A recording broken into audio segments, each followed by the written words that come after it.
What's up, friends? Welcome back to 9 3/4. It's Carissa here, and wow, I always am. I'm so excited because I'm always excited to come back to you guys. And welcome if it's your first time, and welcome back if it's not your first time. Hi guys, I'm here with a love reading. It's been a while since we've done one. Today's reading is, as you can tell by the title, all about your divine counterpart, and that is however you want to define your divine counterpart, whether it be a soulmate, whether it be your twin flame, whether it be your partner, future spouse, however you want to define that role in your life. I kind of just wanted to give it a general, I guess, title for that person in your life, or who is not yet in your life, I guess. And so I'm going to let that be left up to spirit, or your team, as far as like if you know this person yet or not. I think for the most part a lot of you have yet to come into contact physically with this person, so but we'll see, because I'm filming this intro before we actually get into the piles. So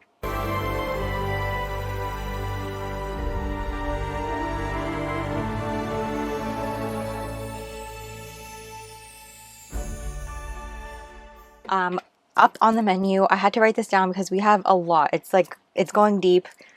We're going far, and I have it extended today. So if you guys are interested, today we have, sorry for my writing, divine counterpart. Who is your divine counterpart? That's what we're starting out with. And we're going to take a look at their traits as well. So like physical traits and things like that. I'm going to pull out some stuff, and I'm also going to pull some, like, oh my gosh, teacup messages. So like we'll look at like initials and signs, things like that. So that's from the Hermit Tarot Shop. I absolutely love Lorraine here on YouTube, so I'll drop all her information below. Check her out, please. I absolutely love her. And then we'll also take a look at when and where will you meet. And then what will your relationship be like, and then finish it all off with some channeled messages from your divine counterpart's higher self. And if that is not enough, we're going to take it into the extended over on Patreon.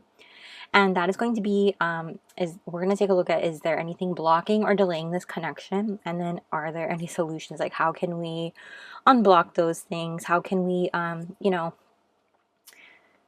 can we get rid of those delays? You know what I mean? So yeah. And then, wow, I'm out of breath, guys. And then we're going to take a look at your physical connection, you know what I mean, for mature audiences only.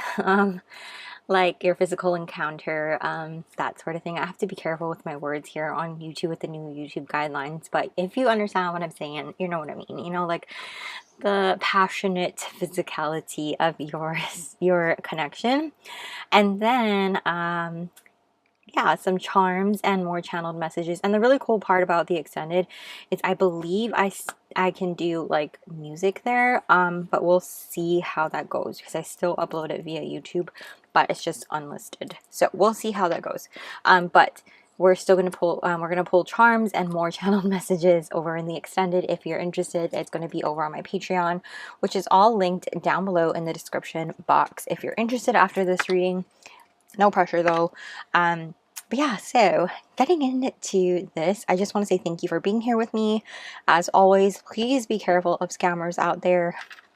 I will never DM you to solicit you for a personal reading, so just be mindful of that. I only have these social media outlets posted on the screen, and if you would like to book a personal reading with me, it's only available via email right now, which is also listed on the screen and always in the description box below. So thank you guys, and without further ado, let's get into your pile selection here. So we have 4 different piles for you to choose from, and you can pick based on the card or the special unicorn or Pegasus in one case. I believe it's considered a Pegasus once it has wings. So pile 1, you have the pink Pegasus or the Rapunzel, which I would lift it up, but that would defeat the purpose of me covering a card. It'll be revealed in your pile. Pile 2, you have the black unicorn with the stripes. with Belle and her friends. Pile 3, you have the purple unicorn and Prince Phillip. And pile 4, you have the yellow with the frosting dipped unicorn.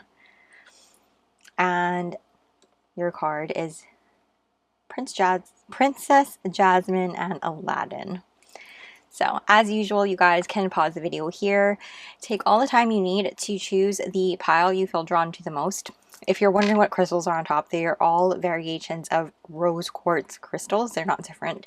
They're just rose quartz to keep in line with the love reading we have going on, keeping the romance, keeping the love here.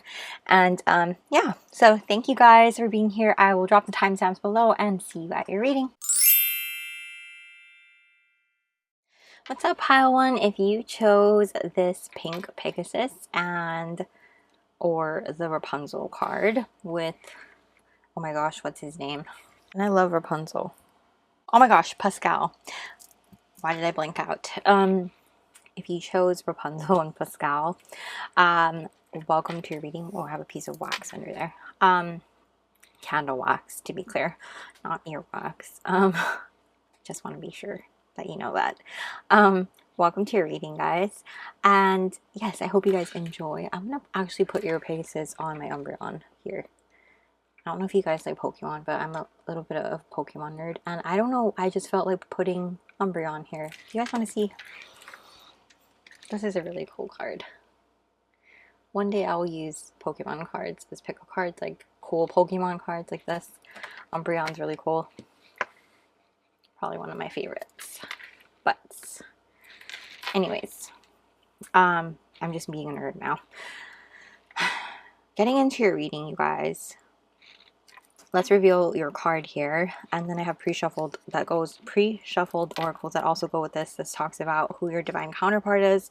I'm gonna go ahead and reveal this card now.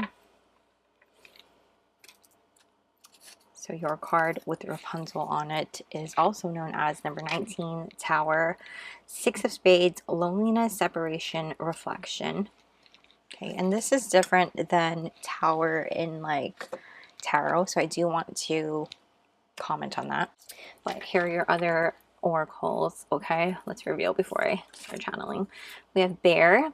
This is earth energy, so Taurus, Virgo, Capricorn might be significant. We also have Avenger, light attributes, desire to balance the scales of justice, righteousness on behalf of society or oneself. Shadow attribute, resorting to violence in the name of a cause. Then we also have 44, solar eclipse, revolution. Okay, so pile number 1. Your person definitely has a very warm disposition, like feels very warm, sunny. You know, I feel like that with this Bear having a lot of warmth. There's sun up here, and then of course solar has that sunny, not sunny feeling, but like definitely warmth of the sun, you know, solar sun. I also feel like this person is very much in the midst of, I don't want to say midst because I feel like there's a variation, but this person is definitely waking up or has been going through their awakening, and they may be facing obstacles in this moment, and depending on where they are in their journey, it's gonna look different, you know, but for the most part they may be facing some obstacles, starting fresh in some aspects of their life, and really yearning to grow in some aspects, whether it be in their career or in their spirituality, or, you know, just in themselves in general, wanting to grow. And so when that happens, a lot of times, you know, when you're going through some sort of ascension or awakening of some kind, of course we get really tired. It's exhausting, you know, so they might be really tired, especially like bears come out of hibernation. They're still kind of sleepy, you know, they're still like, oh, like I feel like yawning a little bit right now. So even with the solar eclipse card, there's a change. It talks about a change in their life. This could be job, path, home. They could be moving somewhere. not necessarily overseas, although that very well could be, but definitely wanting to move somewhere in some sort of way, whether it be, like I said, career, their life path, their spirituality. They might be shifting religion or belief systems or something like that. Definitely maybe a family situation is changing. For some people, this could look like, you know, divorce of some kind. This could be a separation from a long-term relationship, or maybe their parents are getting divorced or something like that. Definitely this could be a lifestyle reinvention. Maybe something happened in their life that was very life altering, and now they're taking on a new type of lifestyle in which maybe they're now vegan or something like that, or they are now taking care of their health, you know, better lifestyle habits and things like that, you know, could definitely be something. Integrating some shadow work into their lives, because I feel like, if you look at the bear, there's very much like the sun up here and then some shadowy aspects on the bottom. So very much like doing that shadow work and integrating it into themselves, being more self-aware. With the Avenger card here too, I just feel like, you know, as a hero, because that's what I'm thinking about, is like a hero from Marvel, you know. Sometimes, you know, even the best heroes have demons that they face, and like that can sometimes lead us to facing a path feeling very alone, very isolated, despite being surrounded by like so many people who really love and admire you. You can often feel like isolated and alone, you know. I also just noticed this candle isn't lit, so I'm going to take a moment to light it for you guys. And maybe that's a sign too. Like, this is that time for them to reignite the spark within themselves, reignite that fire within themselves. Like, maybe they're walking a path that really didn't have that fire in them, and now it's about finding what does light them up inside. What does, you know, they were just a regular unicorn, and now it's about finding their wings and becoming this incredible Pegasus that can fly, you know.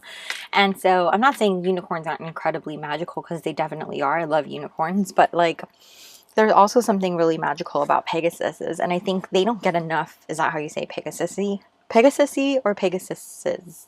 I don't know. Anyway, but like, I feel like they don't get enough credit. You know, like unicorns get all the clout, and people forget about Pegasus. You know, does that make sense? But definitely, I feel like your person is somebody who is, like I said, dealing with a lot of feeling lonely, feeling isolated, feeling like they're on the outside because so many people not necessarily understand what they're going through, or maybe hold them in such high regard that they feel like they have a high standard to meet, but maybe that's not necessarily who they align with anymore. And for some reason, sorry you guys, for some reason I feel like there is, I don't know why I'm blinking out on which Avenger, but there is an Avenger who like comes to a light, and I'm such a nerd too, and I don't know why I'm not. I might have to get my Avenger cards out. I have them somewhere. I'm gonna find them. Hold on. Okay, guys, I found them. There's an Avenger. This is like a Marvel deck, but so it might not necessarily give me a particular Avenger, but it would be really cool if it did. There's an Avenger I'm thinking of in particular, or a superhero from Marvel that discovers a truth about something, about who they're working for, and they're like, whoa, wait a second, and that's not who they are anymore. And so they kind of reinvent themselves, or like something to that effect, and I don't know why I'm blinking out on who that is.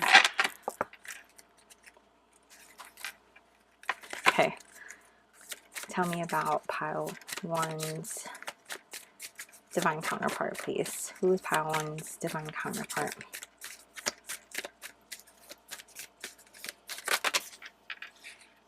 Shuri. If something's broken, make it better. Not exactly who I was thinking of, but I feel like that is something that we could talk about, because I'm getting a download there. Spider-Man. Okay. Yes. Yes. Yes. Yes. Yes. Okay. Wait a sec. Let me put this away, or somewhere where it won't fall. I lost a lot of my shelves. It fell on me the other day, and long story short, it's a mess here. But you guys, first things first, before I forget about this, Shuri If you guys haven't watched Wakanda Forever, you definitely should. She's definitely doing, like, battling something within herself. And I think, like, she had it feels, blah, blah, blah. I feel like she had an awakening during that movie and became somebody like who she truly was. You know, she was battling her demons. She did a lot of shadow work and healing and integration because she was going through a lot of shit, you know. And same way I think your person is as well, going through a lot of things that maybe they weren't necessarily aware of. And I think that they were integrating this healing, this process of healing and things like that, really stripping back things, especially with number 44 being a master number, stripping back things to their foundation and who they are. Even Shuri's mother, spoiler alert, show them who you are.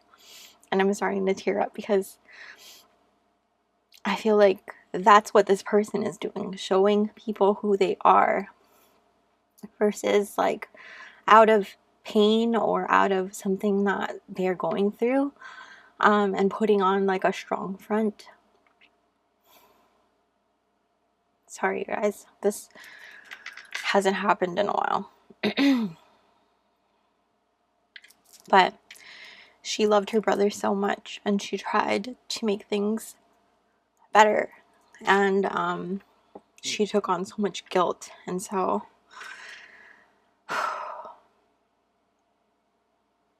I think that your person is definitely not necessarily taking on a lot of pain, but I don't want to discount that if they are, but definitely this is about them showing the world who they are, you know, stepping into them and stripping back that pain and finally healing and allowing themselves to let things go, allowing themselves to honor their feelings and let this go.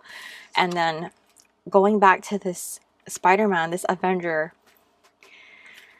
having this realization of who they are. Same thing, similar story in the terms of having a loss and, you know, losing Uncle Ben and then harboring that anger towards, you know, the criminal that took his uncle from him, and, you know, becoming Spider-Man, this vigilante. He had to reinvent himself to be a better hero, right? Better meaning like not using anger to fuel his fire, to fuel who he was. Places to be were to... Places to be, webs to shoot. Why was I reading that weird?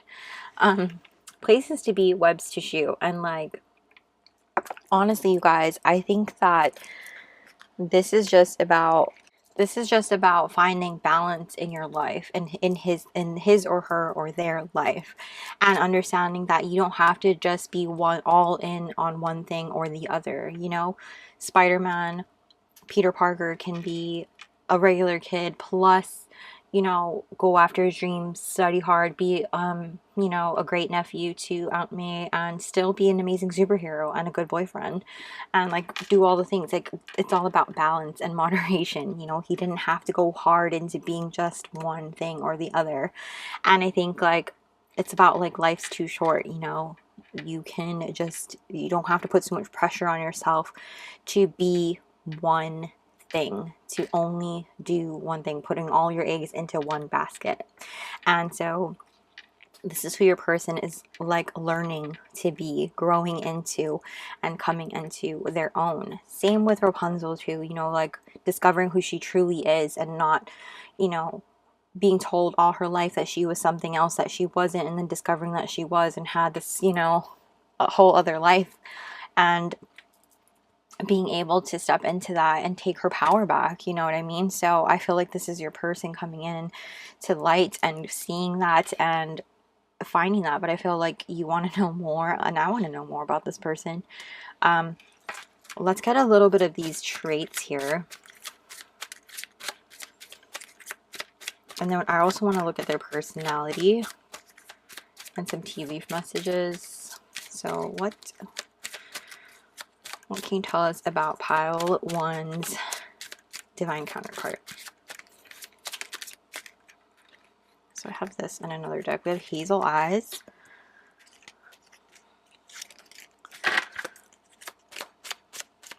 Pile one's divine counterpart, please. Oh, we have green eyes. Okay. So I have a mixture here. And sometimes, you guys, I do often mistake hazel for green eyes because I feel like sometimes people who have hazel eyes, their eyes can shift color. So, or maybe that's just me because, yeah, we have straight hair. Okay. Who is pile one's divine counterpart? We have short. So, I'm getting two things, you guys. With the short height, you are, if you are considering yourself the feminine, the female in this, I don't even want to put a label on it like that because I want to be, I'm always all inclusive here, you guys, but I feel like this person is shorter than you. However, in some cases, I know that some of us identify as female, in which case I do feel like you may be shorter than your person. So take this with a grain of salt. Take it only if it resonates. Oh, okay. So your person, you love their voice and they're quite loud in their laughter. Like when they find something really funny, they're vocal about it, you know, and it's a really like, I think it's contagious. Like their laughter is contagious and it's like, you love it.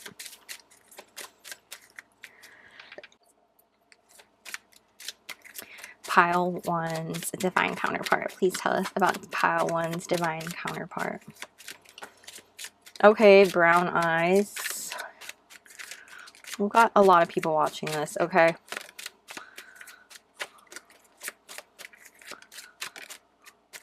Okay, now that your spirit team is being really funny. You like their style. Okay, got it. So their hair is soft. And I think they have brown hair. Notice how the eyeballs are covered here? I think they have brown hair, you guys. So like dark hair. I have a dark hair card, but because it's covered, I'm going to leave it at that. I'll just get one more. And this person could be athletic.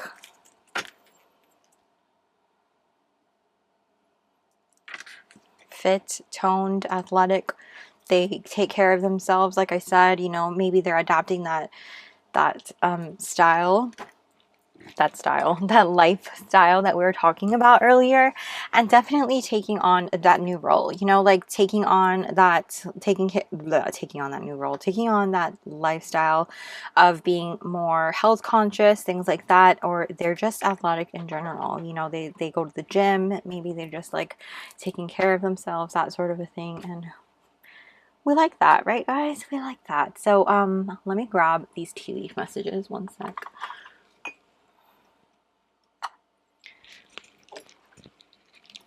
And we're gonna get some, we're gonna get some initials for you guys and signs. And this is from the beautiful Hermit Tarot,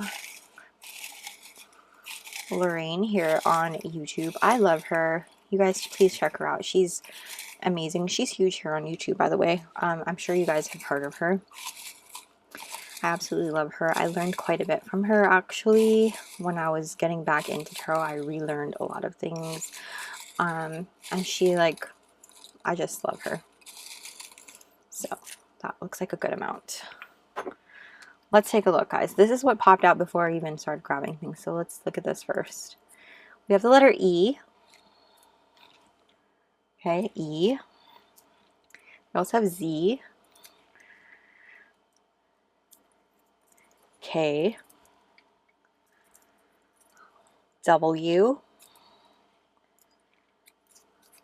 Cancer.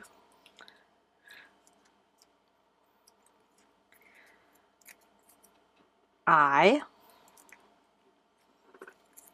We have S. P. What is this one? C. Wow, quite a few letters, you guys. What else? crown chakra. So you guys might be like connected already, like psychically connected. I love it. We have, or the universe is like divinely connecting you guys already. Being that you're divine counterparts, I'm not surprised. Throat chakra. So expressing and communicating to one another. I feel like you guys would have a fairly easy time expressing your feelings and communicating to one another very easily, or fairly easily. You know what I mean? Second house, value, material, senses, and self-esteem. So your second house, I feel like this person might have a lot of placements there in their second house, especially with Cancer being here. Maybe they have Cancer in the second house as well. But yeah, I love that for you guys. Last thing I have here is forgive. So definitely, being that they have a lot of things that they're healing, I feel like that goes to tap onto that, like forgiving themselves and letting things go that we talked about. So I love that confirmation there for you guys. Let's see what we can pull as far as personality traits, because I feel like that's what you guys want to know as well. But I do want to pull one more fun deck for you guys that I have. Let me clean this up though. Magic time. Okay, I know I have a deck that I made that's kind of similar to this, but I like playing with this deck and I don't get to use it very often, so let's just play with it and see how it goes. This isn't so much personality traits, there's a mixture here, so let's just see what we got. Tell me about pile one's, whoa, divine counterpart. That was quick. We have self-employed. Okay, I like that. Tell me about pile one's divine counterpart. We have social butterfly. Okay. Light hair, which is interesting. Maybe it's colored. Sexual. Okay. Y'all might want to look at the extended then. Fair complexion. Okay. Okay. Since this flipped out in the reverse, we're going to take it. Non-committal. Perhaps they were not committal previously and now they're kind of getting ready to settle down. You know what I mean? They're looking, they're waiting. You know what I mean? We have children, so they could already have children or want to have children with you. That's possible. That's a possibility for you, or a want for you. That would be really awesome, right? Let's get you one more. Oh, wow. Okay, we'll take two. We'll have body art, so tattoos, and faithful. We like a faithful person, right? Back of your deck, screen time. So whenever I see this card, I often think of like this person could be an actual, like, you know, actor or model of some kind, or this person might be long distance from you and you do have a lot of like FaceTime things that you do with them. You know what I mean? Like FaceTime, phone calls, that sort of energy. But yeah, that's what I'm feeling from this section. And let's pull some personality traits and see like, what is this person really like? And then we'll get into the nitty-gritty of like, when and where will you meet? That sort of a thing. So let me do some magic things and clean up again.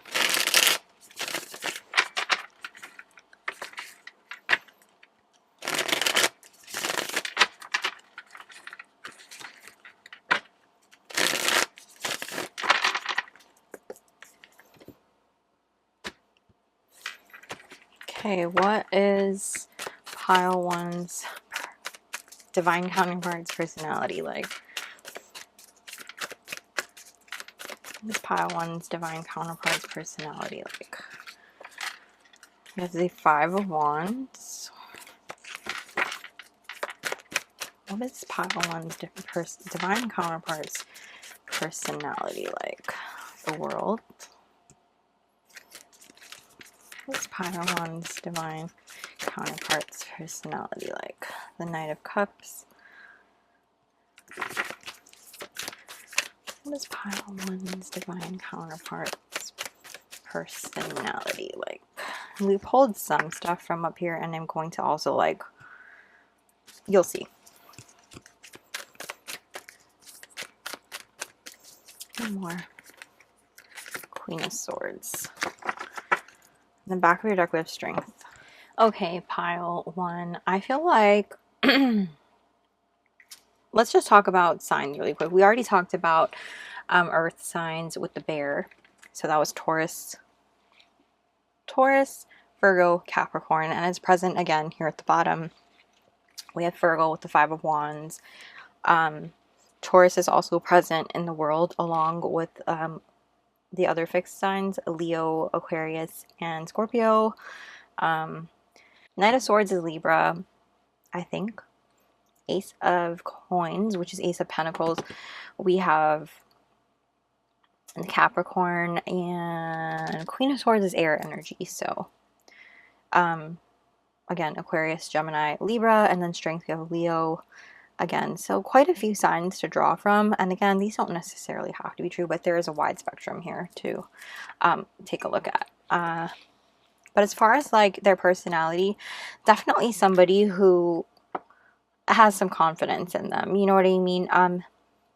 They may not exude or drip it, but they definitely have some sense of self-confidence. And even people who at their best, you know, they have their moments in which they lack it or in which they doubt themselves, you know.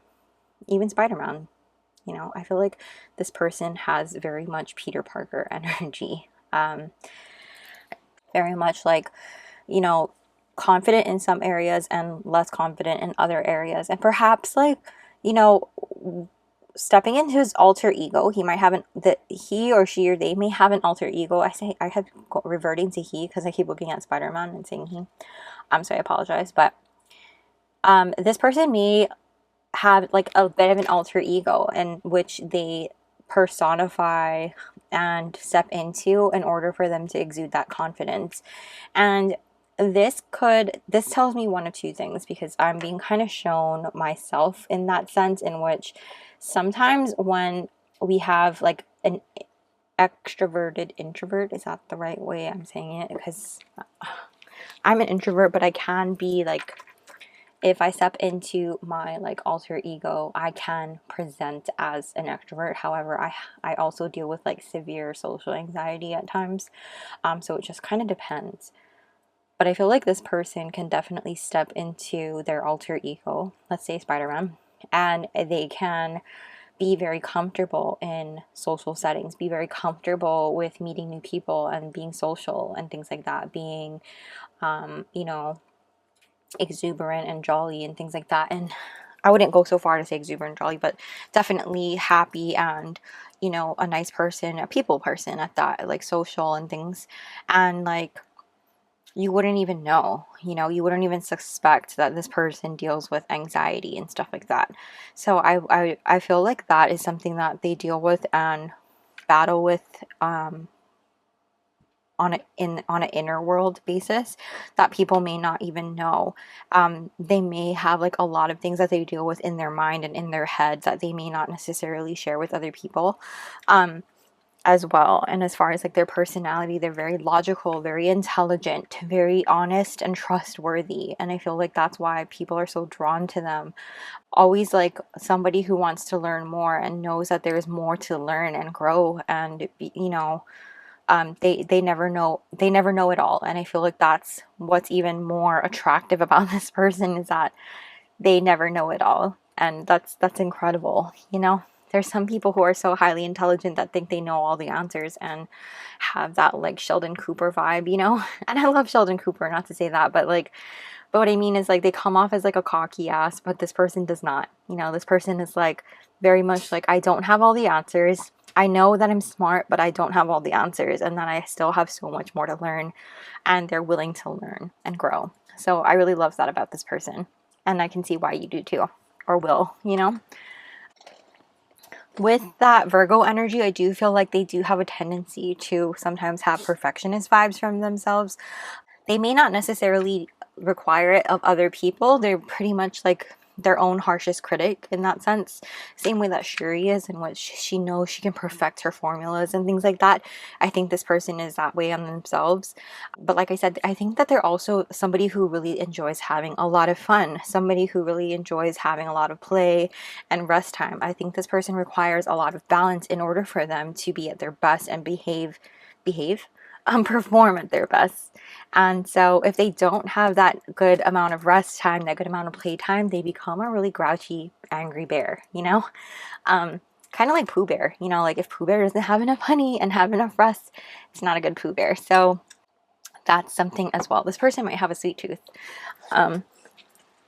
But I do feel like this person is very loyal, very loving, and very kind and very generous. I think that this person is somebody who, when they get into a relationship with somebody that they really care about, they really give them the whole world and then some. You know, they put them on a pedestal, and sometimes that leads them to, you know, that can get them hurt in some ways. You know what I mean? And so they've had to build up a lot of strength and a lot of compassion and kindness for themselves, because I think that they get hurt in the long run, but I don't think that they allow that to harden their shell at the same point.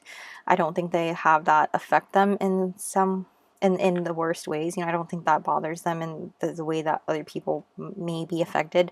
And what I mean by that is I don't think it's coming out properly. So let me get a hold of myself because I can feel my voice shaking. I feel like this person really doesn't allow that to harden their exterior to a point where they don't let anybody else in.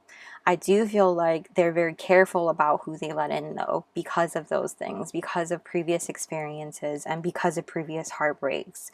I also feel like they're very mindful of what they put out on the internet.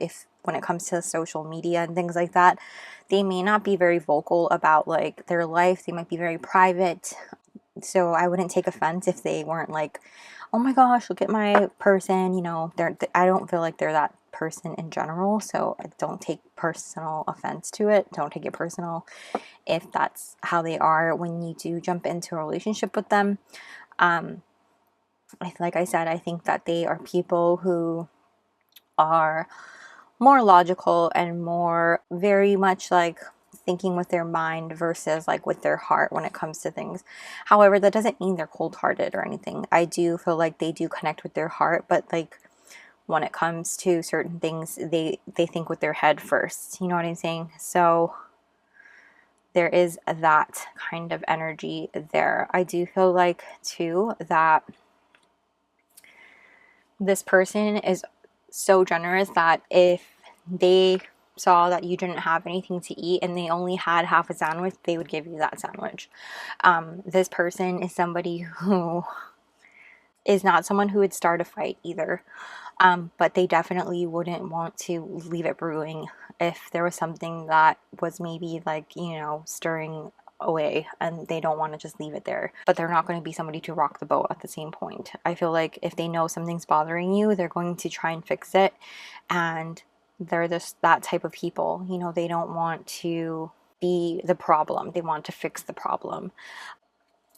If something's broken, make it better. Yeah, so they want to fix the problem, you know.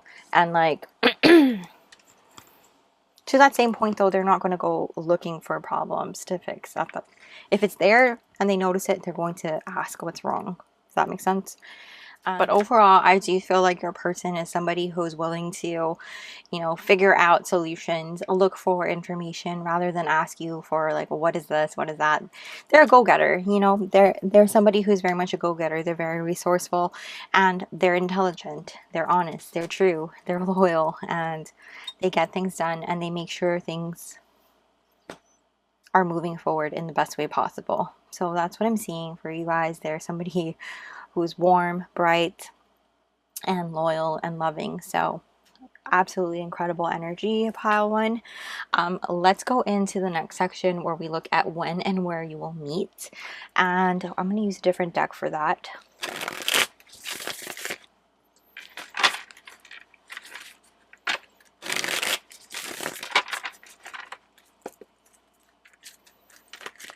Okay, so when and where will pile one meet their divine counterpart? When and where will pile 1 meet their divine counterpart? It's too many cards. When and where will pile 1 meet their divine counterpart? We have number 6, the Lovers, okay, which is known as the pair. When and where will pile 1 meet their divine counterpart? We have the Wheel of Fortune, you guys. Wow. The World. Wow. When and where will pile 1 meet their divine counterpart?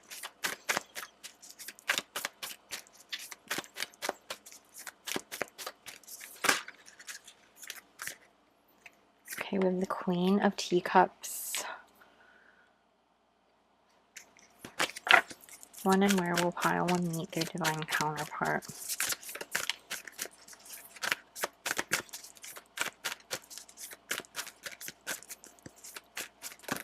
Oh. When and where will pile 1 meet their divine counterpart?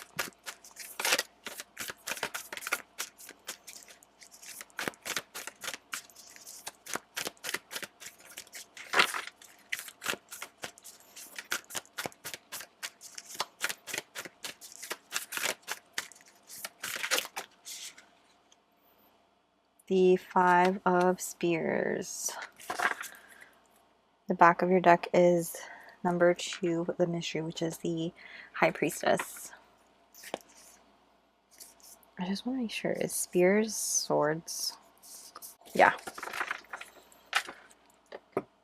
Okay, pile 1. I love this so much. There's so much major arcana coming out for you guys. First off, you have the Lovers, so definitely a sign of divine counterpart if I didn't see one. As far as when and where you will meet, it's going to be like a chance meeting, like serendipitous. It definitely feels that way, and it could definitely be that you guys are traveling at this point. So if you guys are planning on a trip or a vacation somewhere, something like that, this could definitely be that energy. Oh my gosh, I just realized there's a card behind this. Queen of Teacups. Wow. It's the Magician, you guys. That's crazy. I guess it's meant to be taken. We're going to squeeze that in. Wow. I definitely feel like some of you might be manifesting this person in, or this person manifesting you. Maybe it goes both ways. Definitely feels like very magical when it comes to your connection. And like, as far as like, it feels just like that, you know, like a mystery. It feels very serendipitous, like a chance meeting, and almost like your guides don't want me to reveal very much, as they're not very revealing. They're not really revealing very much to me as far as like the details of when and where you'll meet. And I know that sounds so like cliche, like, oh, you just don't want to tell me, or you just can't tell me. But seriously, it's just the Wheel of Fortune, the world just, to me, it feels like you guys are traveling somewhere. You guys might be on vacation somewhere. Feels very serendipitous, like fate, chance meeting. Something happens in which you're like somewhere, and then like boom, boom, boom, you just happen to run into each other. Or maybe you lost your glove and this person happens to pick it up and like, oh, is this yours? And you're like, and it's like, yes, it is mine, thank you. And then they're like, oh, well, would you happen to be free for dinner or something? Like, it feels very like rom-com. Kind of cheesy, but kind of cute. And it's like the kind of thing that you're like, it sounds cheesy, but when it happens to you, it's like, oh, you know, it's like that. I don't know how else to explain it. And like, I feel like this is very much that energy. Like, it feels like feminine and masculine energy here is present, and like the Lovers here being present as well. And it's just Five of Swords energy. This feels like, you know, winning at all costs. Like it's going to happen no matter what. Like this is divine happening at its finest, and it will happen. And mystery is just like, just trust that this is happening for your highest and greatest good. Trust that this is unfolding at the time that it will. And like, if you ask too many questions, it just might not. It's just going to spoil the surprise. Not that it won't happen, but it just, you know, you're not going to know. The Knight of Cups. I just feel like this person is definitely romantic, chivalrous, and you're going to be swept off.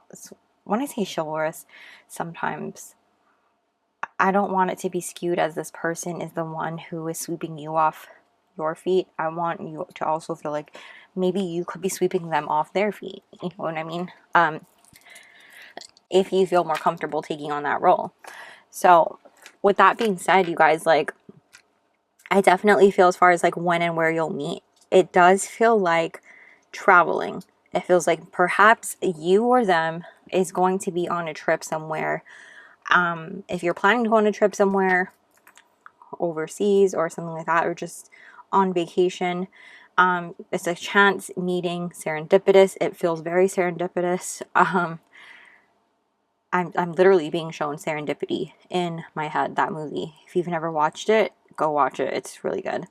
It's like a classic love movie, and it's kind of old. I want to say like I might have been like really little when it came out, but definitely it feels like a chance meeting. Just trust that this is going to unfold when it's meant to. I hate being told that in love readings. I know, you guys, but like seriously, I think trust. And yeah, I'm excited for you guys. Like, I feel giddy and I feel like excited, and like this feels exciting. Like when you first meet somebody and you're like, oh my gosh, you know, that love, that excitement and love is in the air and that sort of a thing. So let's take a look at what will your relationship look like though. Okay, same deck.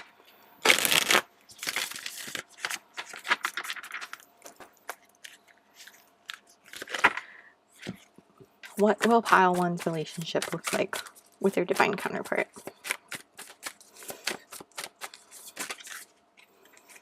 Okay, we have the 10 of Hedgehogs, which is the 10 of Pentacles in this deck.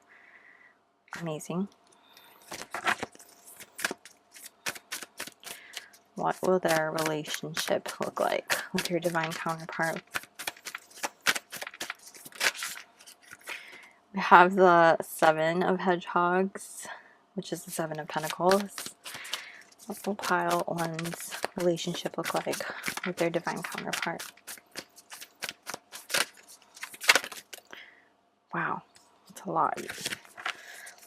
What will their relationship? Okay. Oh, we have the Empress. What will their relationship look like with their divine counterpart?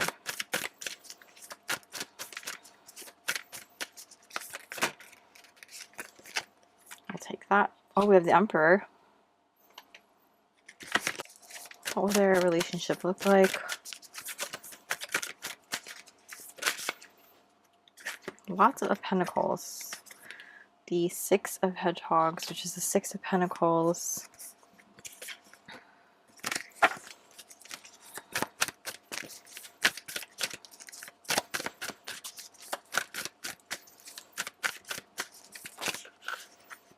And Transformation, which is Death. And then the back of your deck, we have the 6 of Teacups. Okay. Pile number 1, your relationship. And we took an extra card since you guys had 6. So just don't tell the other piles. But 6 is fitting since 6 is the number of love, right?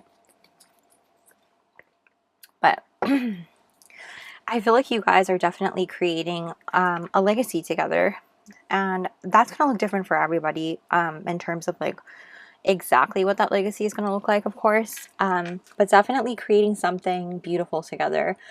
This could definitely be like whether you guys create some sort of business together or something like that, or just a family life in general in which you guys really cultivate the life of your dreams together. You know, when it comes to this 10 of Hedgehogs, I feel like you guys have so many options available to you in which you guys really envision so many things together that you really do create the life of your dreams together. You work together as king and queen, as divine feminine and divine masculine. And of course, it doesn't matter what genders or, you know, whatever identities you guys are, it does not matter, right? We are all inclusive here. So just know that. But we do have the Empress and the Emperor together here, in which you guys are both a match made in heaven. I feel like you guys are destined to be building this life together. I definitely feel like this particular divine counterpart, you guys are going to end up, this is talking about a connection in which you guys are going to be together for quite a long time, if not till the end, you know, if that makes sense.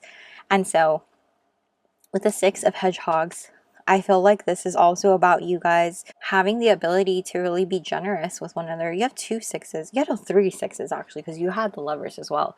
So much love, so much harmony, so much, you know, around home and family. So definitely wouldn't be surprised if you guys had a very big family together. Whether it be like actual human family or like pets in some sort. I feel like pets might be something for some of you as well. We have like a whole ass farm. That would be so cute. But like, seriously, I do feel like you guys are creating something incredibly beautiful together, and just constantly transforming, constantly growing together. Because even as partners, as life partners, you know, we constantly go through individual transformations and on our own healing and growth journeys.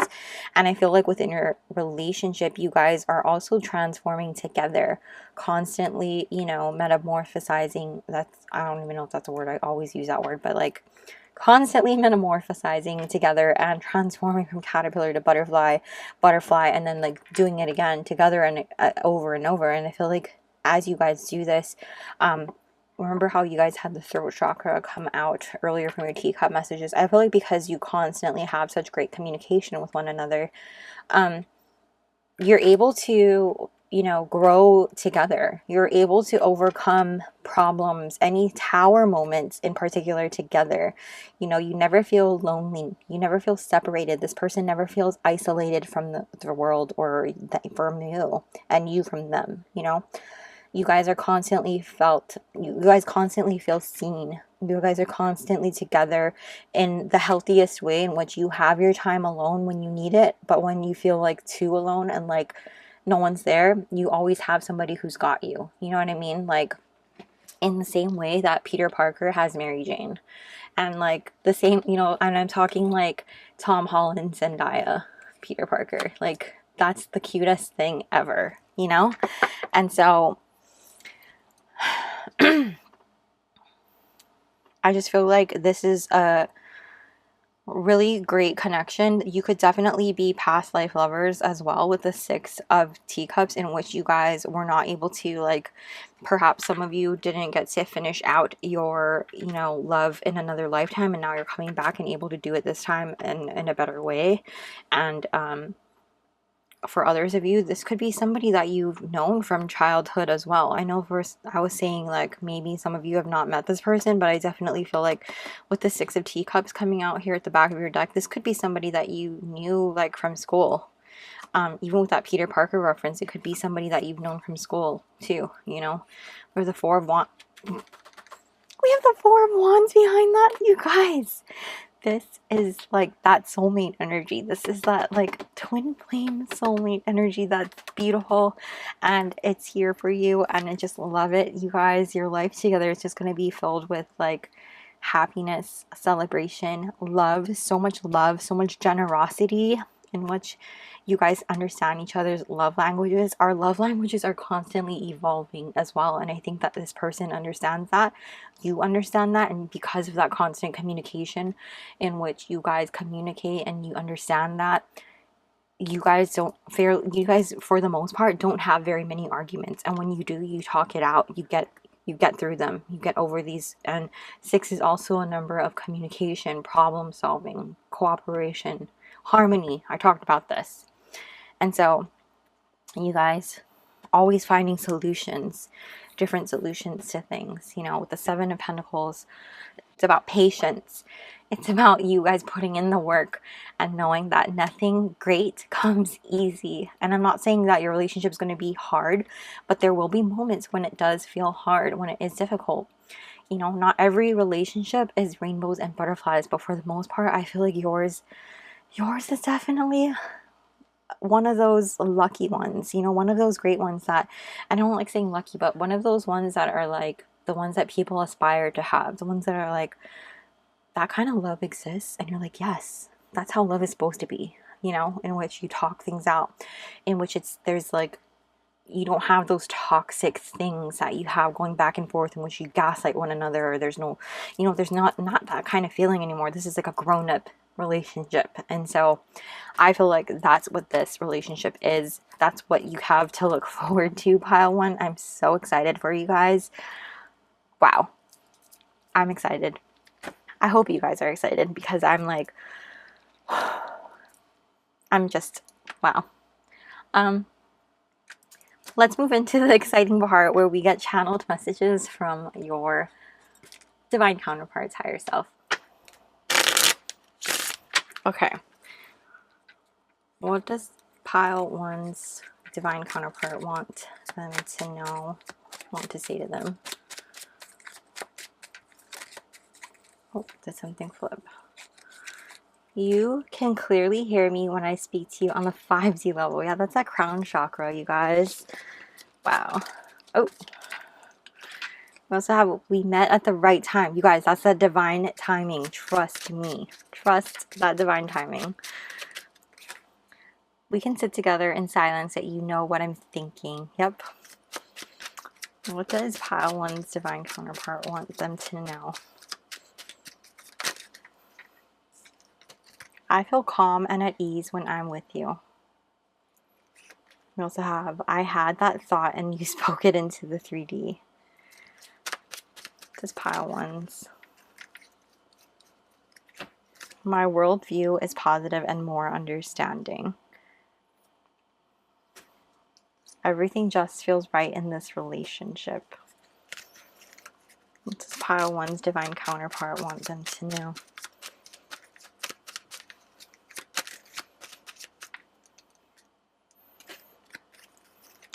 You are not my usual type, yet you flow so well with me.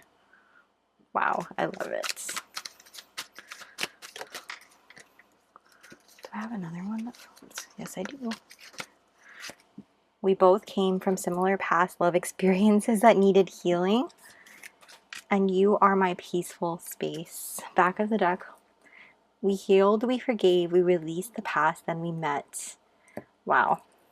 Pile one, that is incredible. I absolutely love this so much for you guys, and I hope you guys enjoyed this crazy in-depth all about your divine counterpart reading as much as I did. Thank you guys so much for letting me do this reading for you guys, and like I said, I hope you guys enjoyed it. I'm gonna go ahead and take this into the extended now, and we're gonna take a look at anything blocking or delaying your connection, and as far as like what can you do to unblock what any of those things. And then we're going to also look at your physical connection for mature audiences only.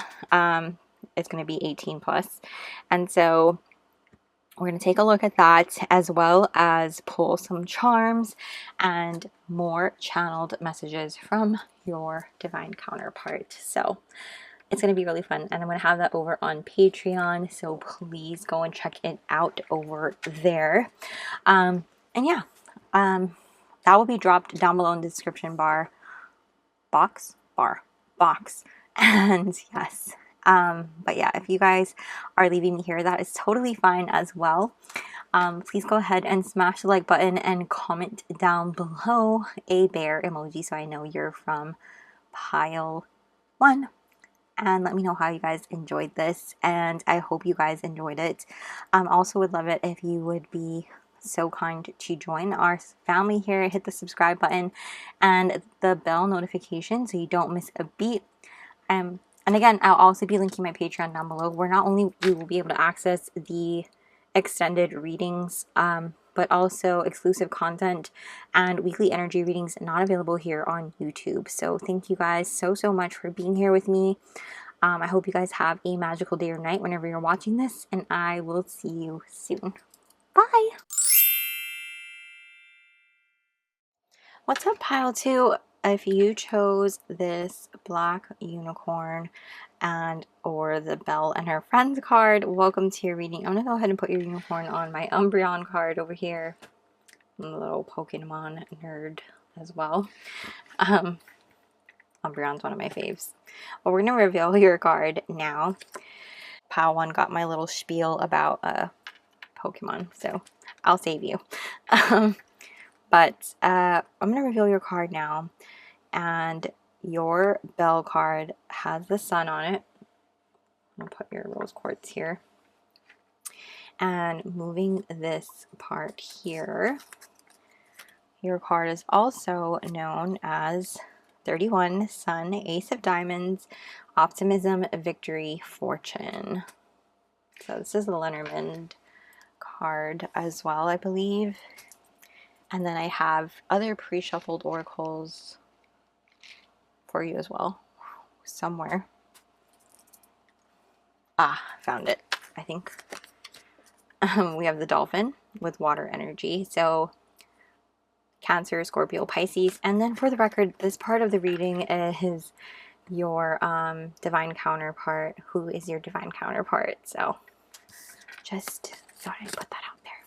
Knight, light attributes, loyalty, romance, and chivalry. A love of honor. Shadow attributes, allegiance to a destructive ruler or principal, romantic delusions. And 6, Saturn, truth. Okay. Wow. All right, pile number 2. So your divine counterpart, I feel like they are very intelligent, okay? This person is very happy, like happy-go-lucky, I feel like, as well. I wouldn't go, okay, actually, let me scale it back a little bit, because they're not necessarily happy-go-lucky all the time, but definitely can be. Definitely somebody who's very sensitive, sensitive in the sense of like, they could be empathic, they could see spirits, things like that. Spiritual, they could definitely underestimate their gifts also, as far as like their spirituality goes and their spiritual gifts go. Like it could be that, you know, because this person can see things, they could just push it away, that sort of energy. They could be very blessed also, as far as like in their life. Maybe this person, you know, has a string of good luck constantly in that sense as well. I feel like this person is extremely hardworking, with the Saturn card coming out here as well. Not to say that, I think that goes to say a lot with the good luck coming as well, because they are so hardworking. I think that good luck follows them, you know what I mean? Because they work so hard, because they are so disciplined, because they are so full of wisdom. You know, dolphins are, I feel like, very spiritual animals here on our planet, and they're highly connected to starseed energy. And I think that your person may be as well, and not even realize. I feel like this person is learning from hardships as well in their life with the Saturn card, and learning their truth. They could possibly be seeking fame, or actually already be famous or well known, be known for what they do, or in their trade, something like that. With victory, fortune, even the Saturn card talks about that too. For some of them, they could be in their Saturn return now. I think a lot of people, if you're watching this at the time of upload, a lot of people with the planetary shifts that just took place have just entered their Saturn return, and then a lot of people could have just exited their their Saturn return as well. So I'm getting one of those too also. Could definitely have some Capricorn or Aquarius placements. Could be significant. Not necessarily. But I do feel like this person is forward thinking. They have a very open mind and they think broadly, you know, as far as like they see the big picture and they might think outside of the box in that sort of a sense also. And I think like they're very mindful of others, they're very conscious of others, and they think of others, they put others before themselves. And like I said, they're very intelligent, and I think that they could possibly love to read and love to learn and love to grow as far as like learning about other things and themselves or whatever they're interested in and things like that. This person could be really into fantasy too. Fantasy, like, you know, Lord of the Rings, Harry Potter, stuff like that. Star Wars, perhaps. Marvel or like DC, something like that. Warhammer.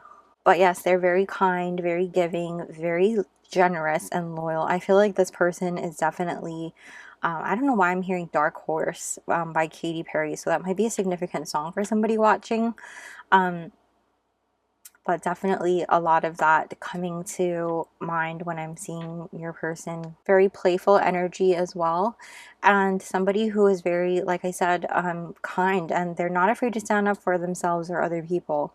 You know, they might have like this soft disposition at first when you meet them, but they're definitely not afraid to stand up for themselves or other people who may not be able to stand up for themselves. You know what I mean?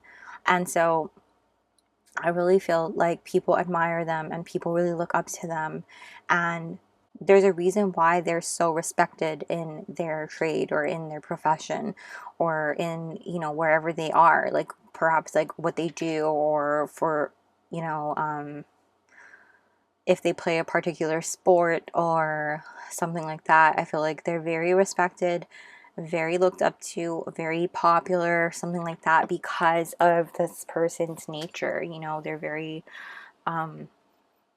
because it's because of who they are, because they're hardworking, because they're kind, because they're generous. And that's not necessarily easy to come by, you know what I mean? But let's take a look at some really fun stuff. So let's take a look at some traits here.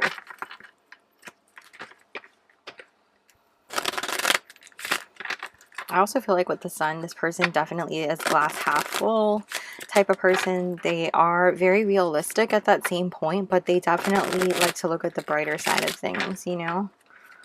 Despite going through a lot of hard things, they still look at the brighter side of life. They don't let that dim their light or dim their disposition on things. Okay. Who is pile two's divine counterpart? Tell us about pile two's divine counterpart. We have brown eyes. Green eyes. Okay. Curly hair, wavy hair. So it could be like some of them have, because we have a wide variety of people watching, it could be like you have brown eyes and they have green eyes, or you have green eyes and they have brown eyes. It could also mean that because we have such a wide variety of people, some of you guys have divine counterparts with brown eyes and some of you guys have divine counterparts with green eyes. There are a rare amount of people who have one of each color, right? I forget what that is called. Lips. Okay. You like their lips. Like their lips. Okay.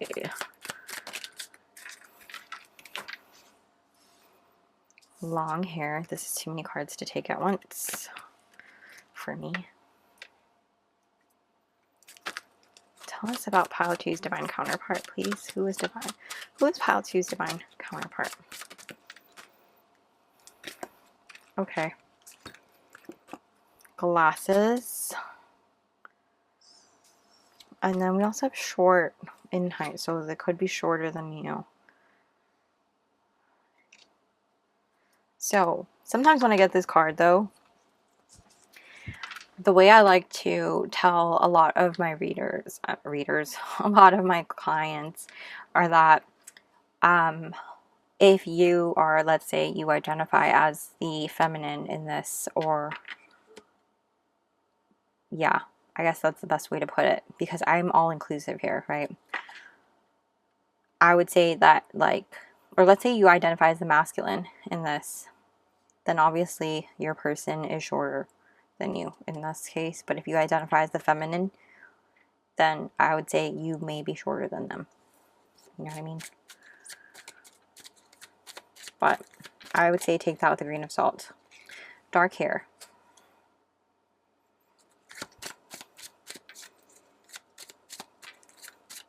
Because they could be just considered short for,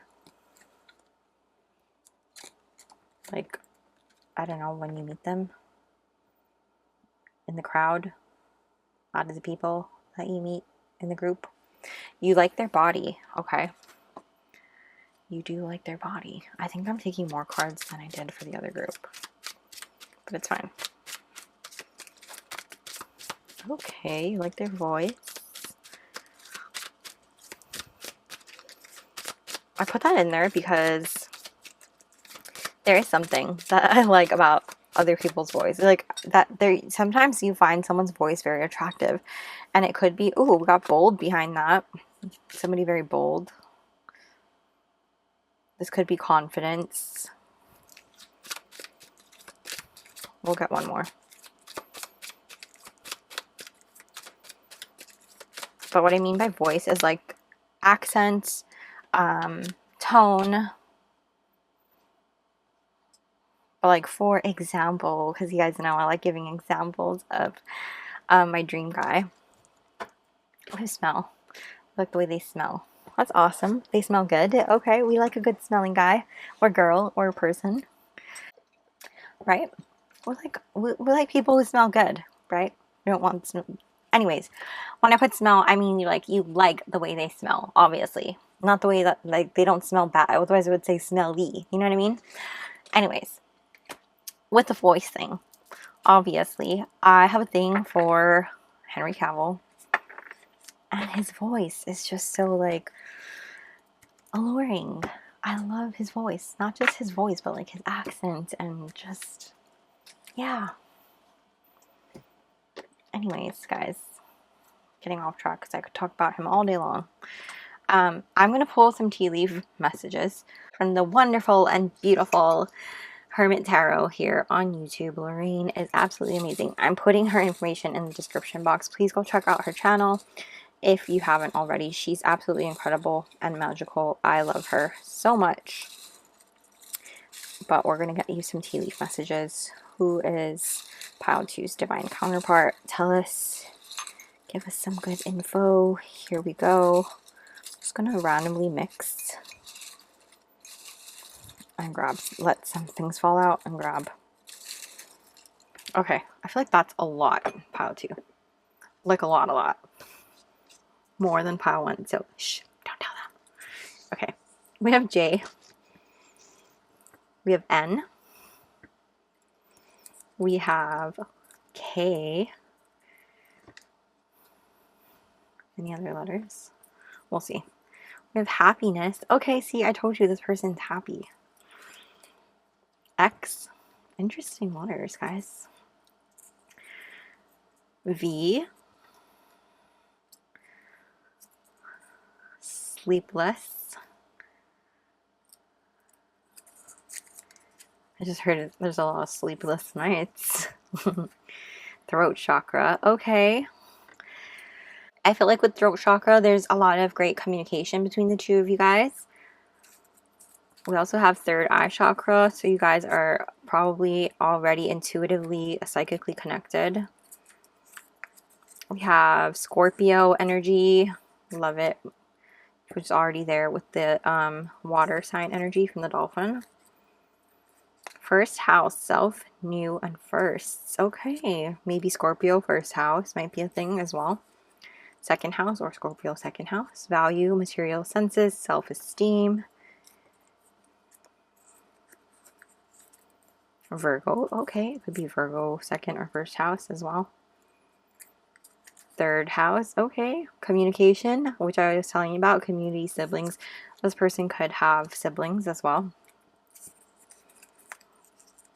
And crown chakra, again, that connectivity from like the 3, 4, 5D connection. So That's what I'm getting for you guys from this section.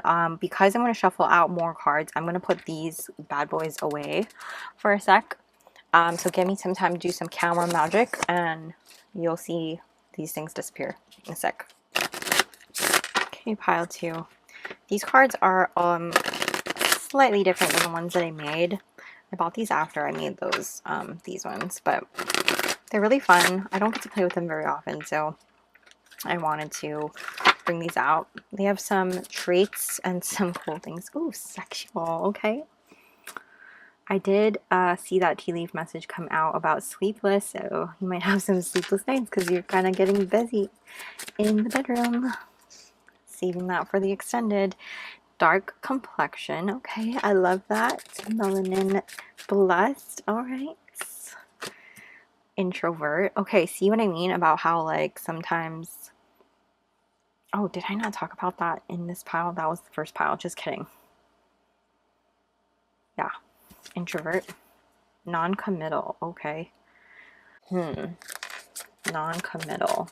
Perhaps this person doesn't like making plans ahead of time, like with people. I'm not getting non-committal like in your relationship. I feel like this particular person is obviously going to be making plans with you. We have down to earth, nurturer. We'll get details on that though.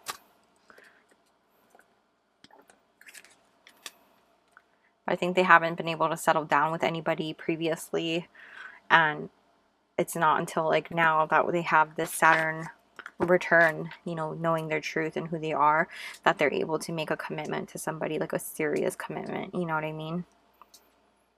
Travel and adventure. They like to travel. They like to go and see the world. 1, 2, 3, 7. Let's get you one more.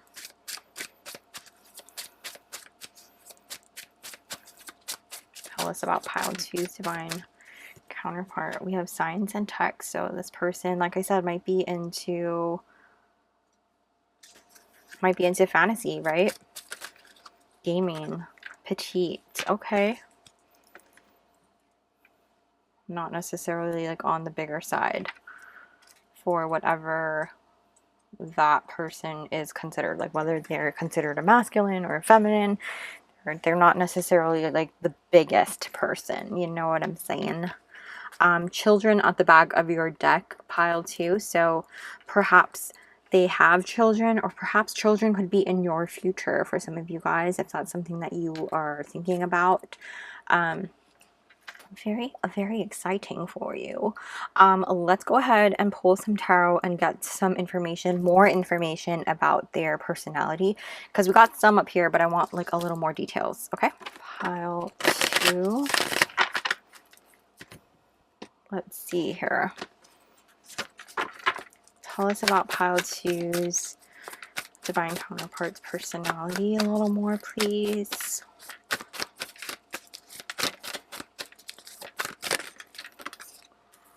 Okay, 2 of Swords, the Hierophant, the Devil,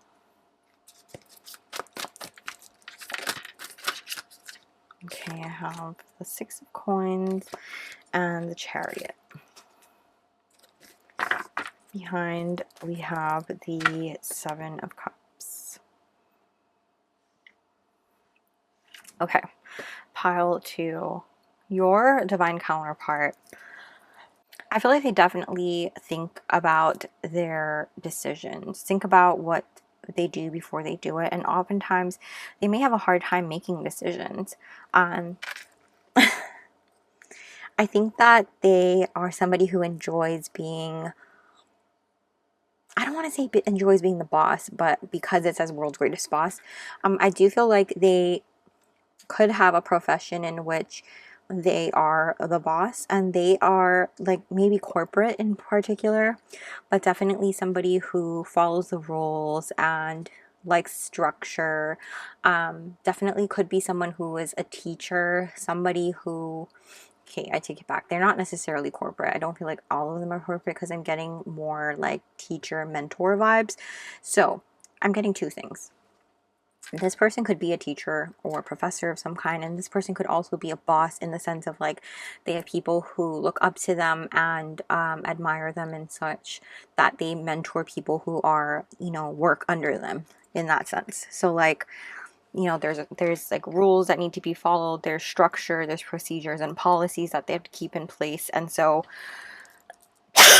I definitely feel like this person is that person that, you know, people really look up to in that sense. And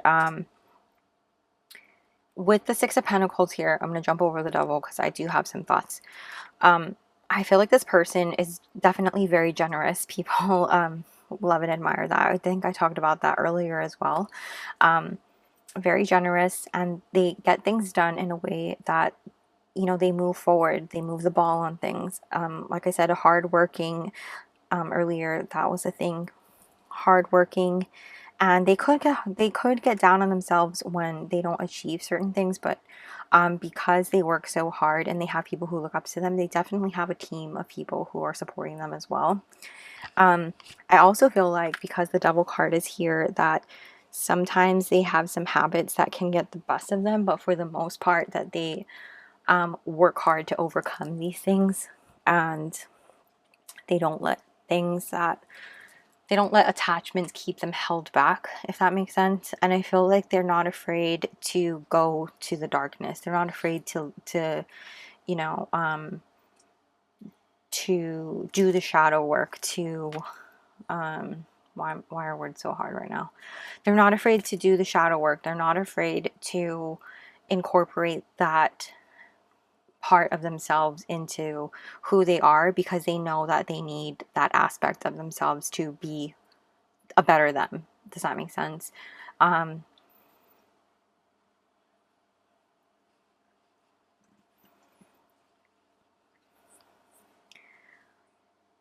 don't know why I'm getting Batman vibes. It could be like the black unicorn on top of the knight, on top of this like butler looking vibes, where I'm seeing like is his name Alfred? Yeah. Because Batman is known as the Dark Knight, and then he has Alfred, and I feel like Batman is also like the president, CEO of his whole company, right? And like this person is definitely in that same role in which he's discovering I said he because Batman, they are discovering who they are and like incorporating that darkness into who they truly are, and understanding that that makes them that much stronger, you know, and that is what leads them to success, and that's not what makes them a bad person. That's in fact what makes them a good person, you know. Very similar to pile one in the sense of like that vigilante kind of way. However, I think pile one I talked more about like Spider-Man, in the sense I use Spider-Man and Shuri from Black Panther. But for you guys, I'm getting more Batman vibes, so it's kind of like quite different, you know, more Batman vibes. I love it.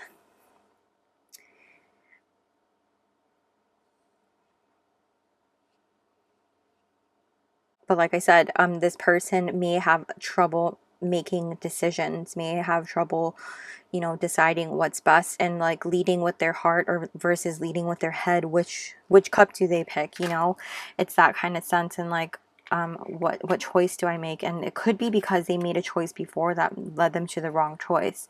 You know, I'm not reading reversals, but this Two of Cups behind, it could have been like a previous relationship that maybe led them down the wrong path or something like that, in which they've discovered the truth behind something.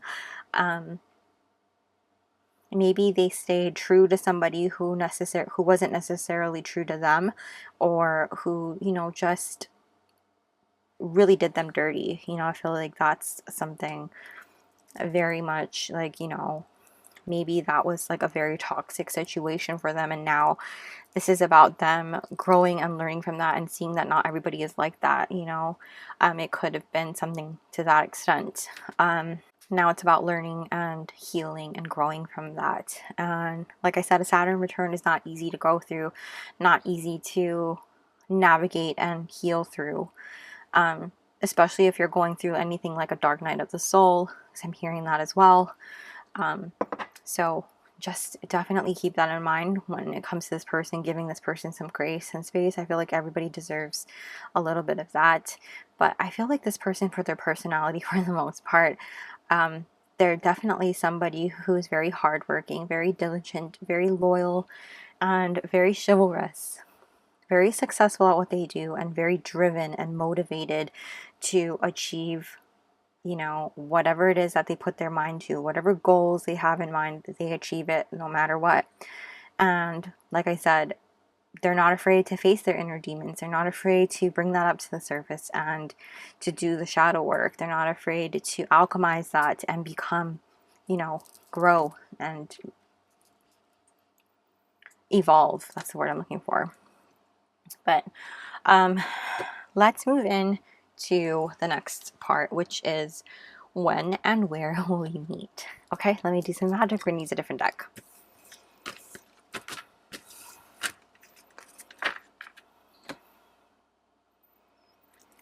Okay, when and where will pile to meet?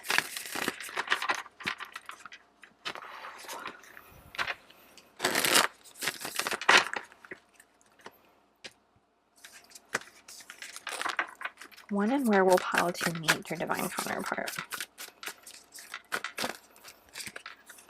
With the Ace of Teacups, when and where will pile to meet their divine counterpart?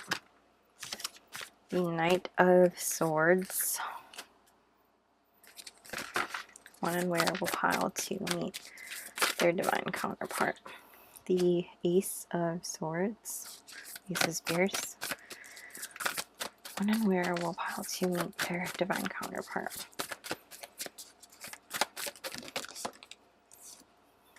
Which is Strength. When and where will pile to meet their divine counterpart? Got it. King of Teacups. Back of your deck, we have the Knight of Hedgehogs, the Knight of Pentacles. Piled to, I feel like you guys are going to meet. This feels like a new connection. Like maybe you guys have not met before. I only say that because you have two aces present here, which signifies to me like new beginning, right? New meetings, new beginnings. This could definitely be sometime very soon with the Knight of Spears. Sorry, Sky. It's like she just shook her head by me. The Knight of Swords is interesting because he's holding like a heart on a stick, right? Which is, I guess, a spear when you look at this particular spear, but it looks different for some reason in that particular picture. But anyway, I feel like this person is definitely going to like corner you. I don't want to say corner you because that sounds kind of aggressive, but definitely be the one who comes to you to offer you this love, you know? I don't want to say love, but like who asks you out, who like is like, hey, let's get together, can I get your number, that sort of a thing. Like, can we link up, whatever the term is, because it's been a while for me. I don't know how it goes now. But yeah, I feel like that's what it is, you know, like this person is the person who offers you, makes the offer to you. I feel like they're making you the offer of like going out on a date or something like that, connecting with you, and it feels very much like an honest offering of love. Like you can feel this genuine offering of love. It could definitely be via social media for some reason, I'm getting,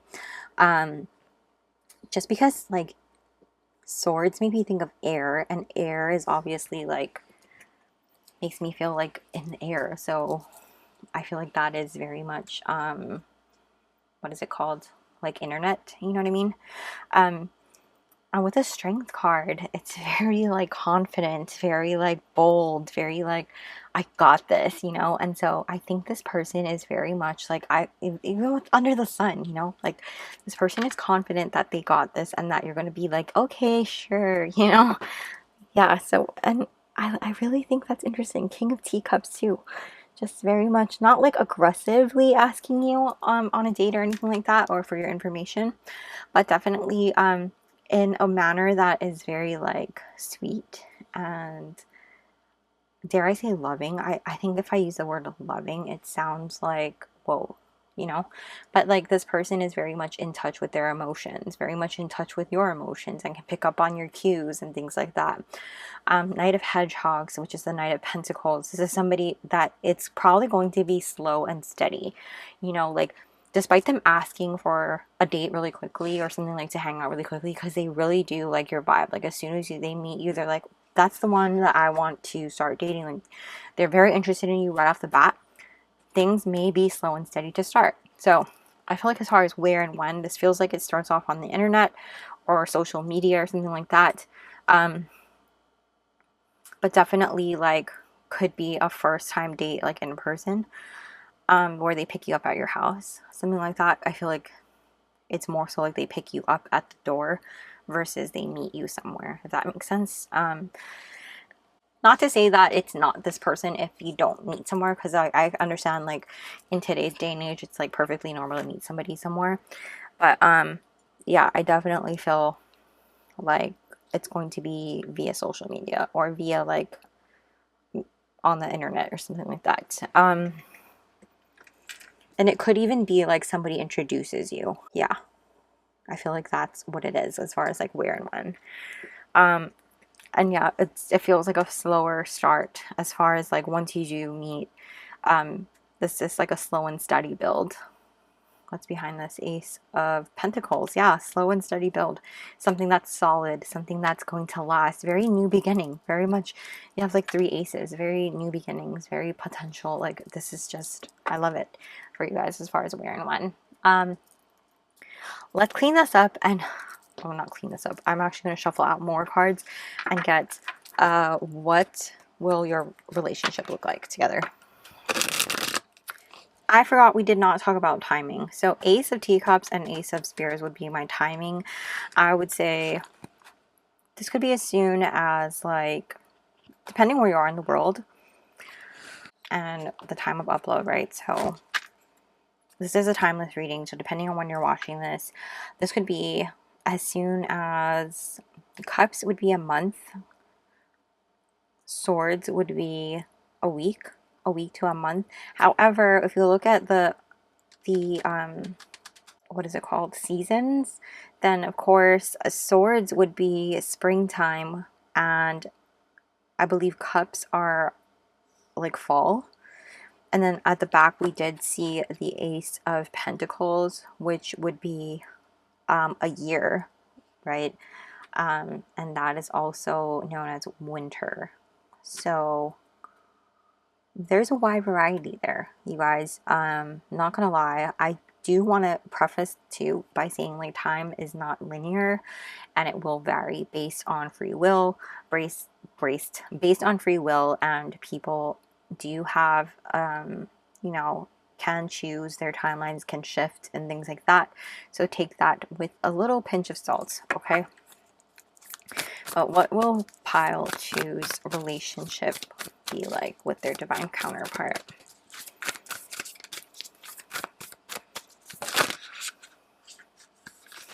Okay, we have the Magician. What will pile choose relationship look like with their divine counterpart?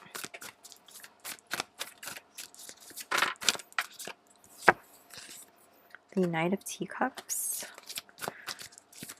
What will pile choose relationship? Did I flip over? Yes, it did. 9 of Flowers, which is the 9 of Wands. What will pile choose relationship look like? We have Justice. What will pile choose relationship look like with their divine counterpart?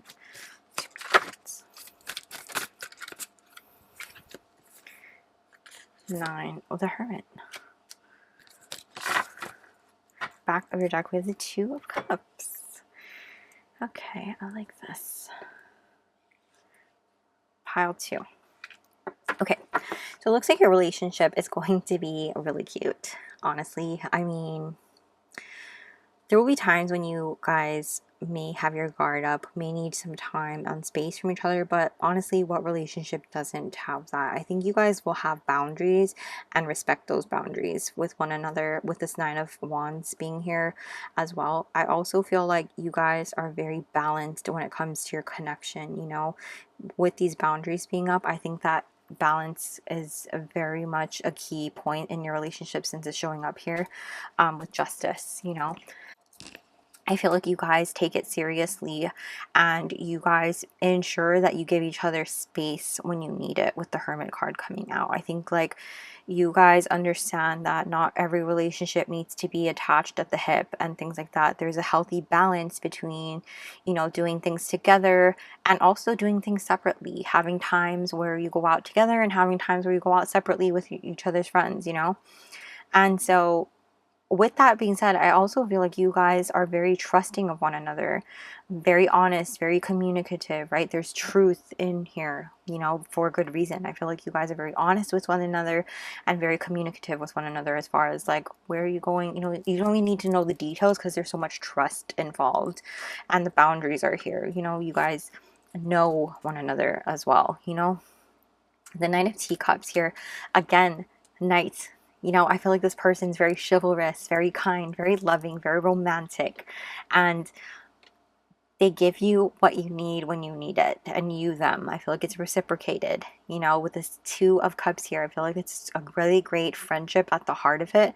And I also feel like there's so much love just between the two of you. You know, look how great this goes together. The Hermit being a teacup card and these two cups together. You guys just, it's a party. It's a tea party with the Mad Hatter. You know, it's perfect. And honestly, the Magician card here, you guys have been manifesting this type of connection for quite some time, you know. One where there's balance, one where there's communication, one where there's healthy boundaries, one where there's no toxicity, no manipulation, no attachment in like unhealthy ways. There's healthy attachment and unhealthy attachment, and I feel like you guys communicate in a way where there's healthy attachment, where there's nothing where you feel like, oh my gosh, you know, this person won't leave me alone. Oh my gosh, why are they calling me? It's like, oh my gosh, they're calling me, I'm so excited. How was your day? I missed you. You know, it feels like that. It's exciting. And you guys are happy to see one another at the end of your days. You guys are happy to talk to each other about how your day went and things like that. It doesn't feel like a drag. It doesn't feel like a burden to be in this relationship.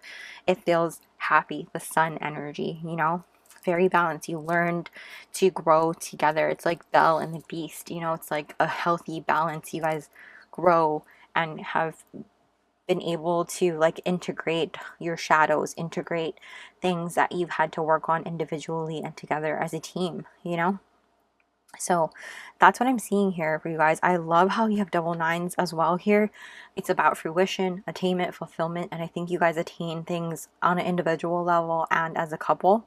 So I really love that for you guys as far as like how your relationship is going to look like and what it will look like.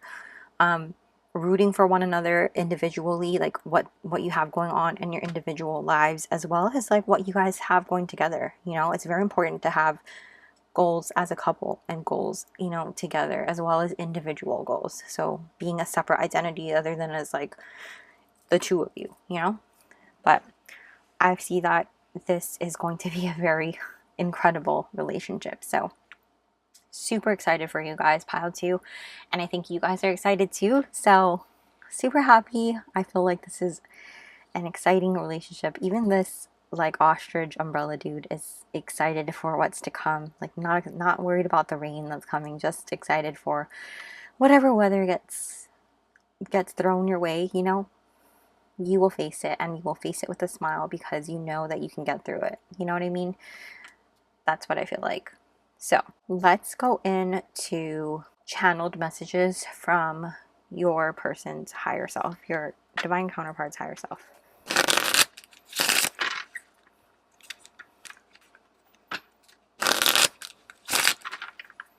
Honestly, that was like the smoothest explanation ever, like from your person coming through about what your relationship's gonna look like.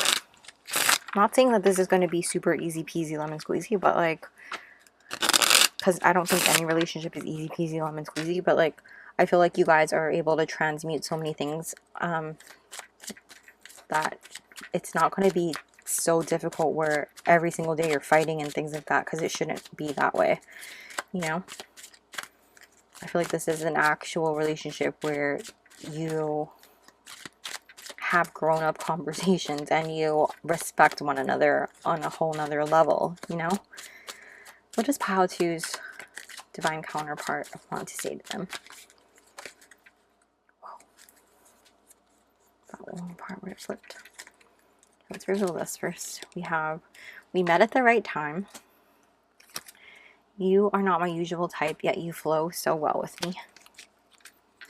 This is 𝒕𝒐𝒔𝒔's divine counterpart. A spiritual force brought us together. You clearly hear me when I speak to you on the 5D level. Together, both our energies feel out of this world. Ooh. You are my peaceful space. And we have, I feel emotionally and physically secure with you.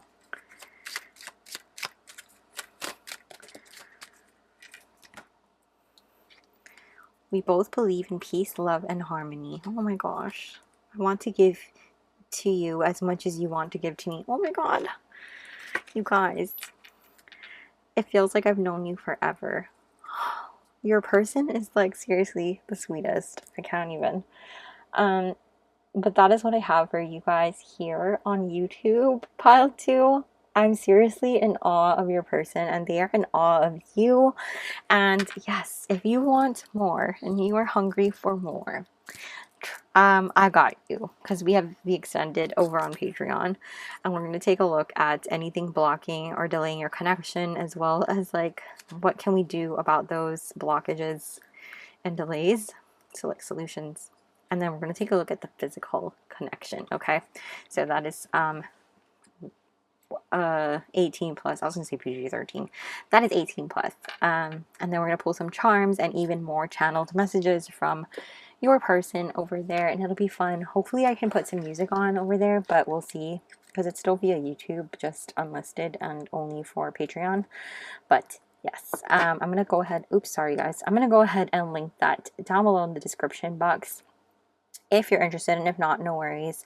But yes, thank you guys so much. If you're leaving me here, that's totally fine too. I hope you guys enjoyed it, and if you did, please go ahead and smash the like button and comment down below a dolphin emoji so I know you're from pile 2. And I hope you guys enjoyed, and yes, let me know how it resonated for you, and I hope you guys would feel so inclined to hit that subscribe button and the little bell notification so you don't miss a beat. And like I said, you can head over to Patreon. I'm linking that down below in the description box, where you can join our magical community there, where we have our extendeds available, as well as exclusive content and weekly energy readings not available here on YouTube. So thank you guys so much for being here with me. I hope you guys have a magical day or night whenever you're watching this, and I will see you guys next time. Bye! What's up, pile 3? If you chose this cute purple unicorn and or the Prince Phillip card, welcome to your reading. I'm going to put your unicorn here on my Umbreon card, save you from the Pokemon spiel, and let's reveal your card. We have this cute Prince Phillip card. It's got the envelope, and I believe it's called, oh, it's called letter number 27, letter 7 of spades, news, unclarity, gift. News, unclarity, gift. I'm going to put your rose quartz there. And this goes into the part about your divine counterpart. Who is your divine counterpart? I have a few more oracle cards here for you as well. So let's go ahead and reveal them. I have Snake. And this is Earth energy with Taurus, Virgo, Capricorn. Visionary, light attributes, capacity to envision what is not yet conceivable to others, willingness to proclaim a vision without regard for personal gain, shadow attributes, selling insights to the highest bidder, compromising your vision to make it more acceptable. And 21, Sagittarius IC.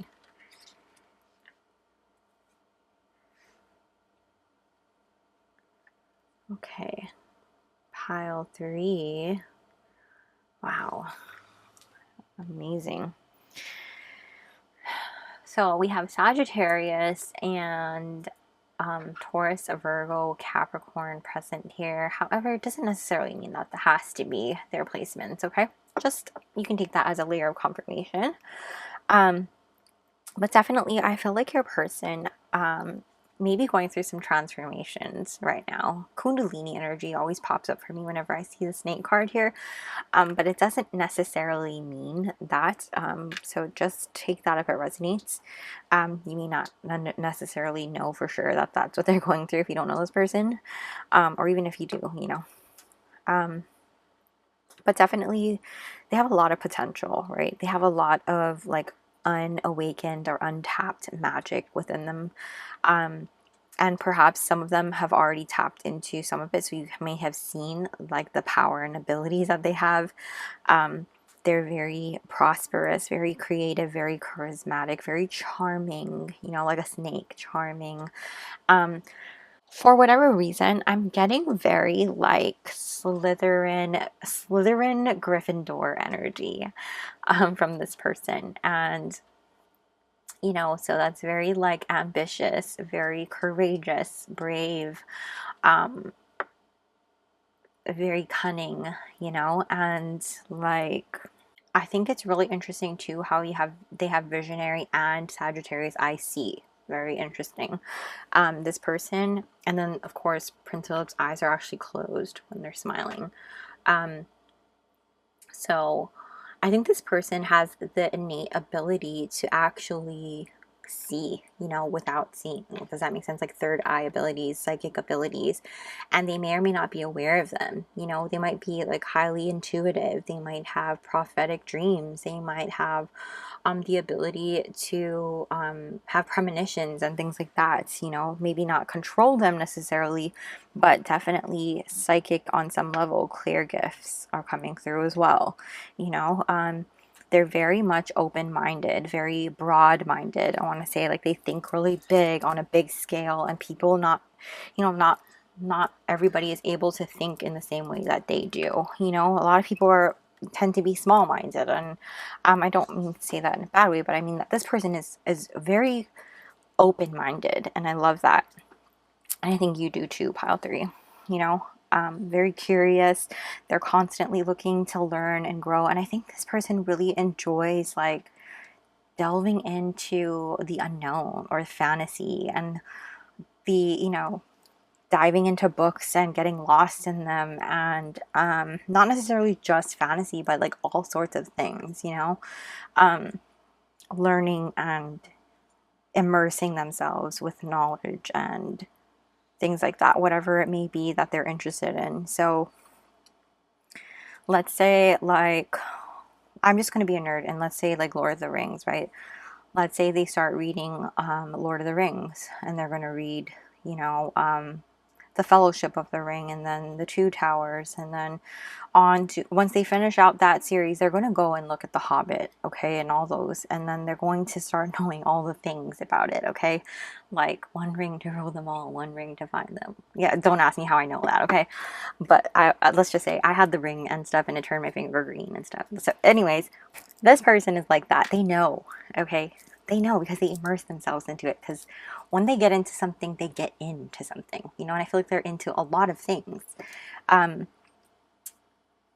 I think that this person's very passionate, you know, and that's why they get into things and they get so deep into them, you know, in a great way. And I think they're very adventurous and very well known in their field. You know, they could be famous in some sort, or like I said, just well known for whatever field they're in. So they could be like, let's say they could be, let's just throw it out there. Maybe they're a doctor. Maybe they're maybe they're an athlete of some kind. Maybe they're a scientist. They're well known for whatever it is that they are into or that they do. But yeah, I feel like they're very honest, helpful, kind, and genuine people, you know, just sometimes I feel like that's a rare thing to find in people nowadays.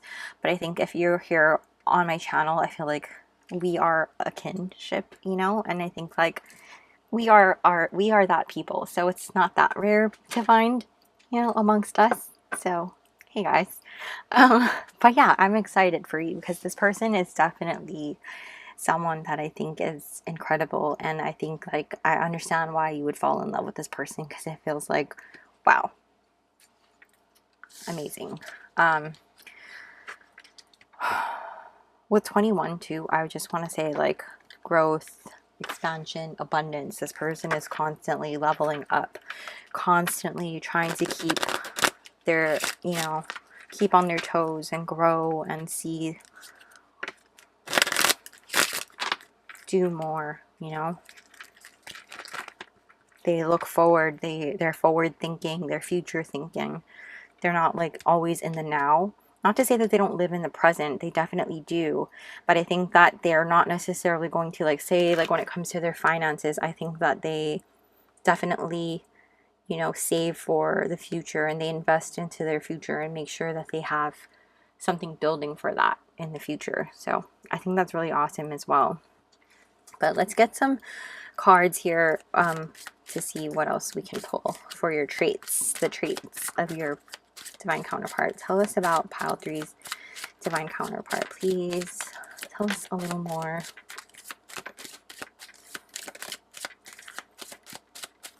Okay, we have freckles, smile. You like their smile, and they're older. So they're older than you. Okay, what else can you tell us about pile three's divine counterpart, please? Tell us about pile three's divine counterpart, please.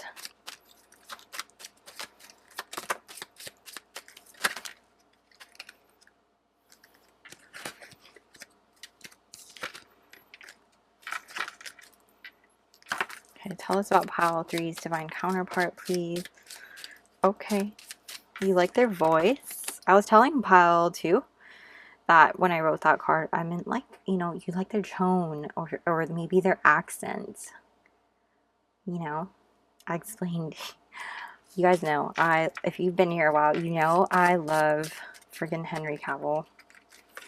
And his voice is wow. Anyway, tell us about pile three's divine counterpart. We have, tell us, okay, we have green eyes. Keep in mind, we have a variety of people watching every pile, so not every trait is going to necessarily be for you. Long hair. And that's whatever you consider long, okay? Not necessarily long, like to their butt, you know what I mean? Quiet, okay? Colored.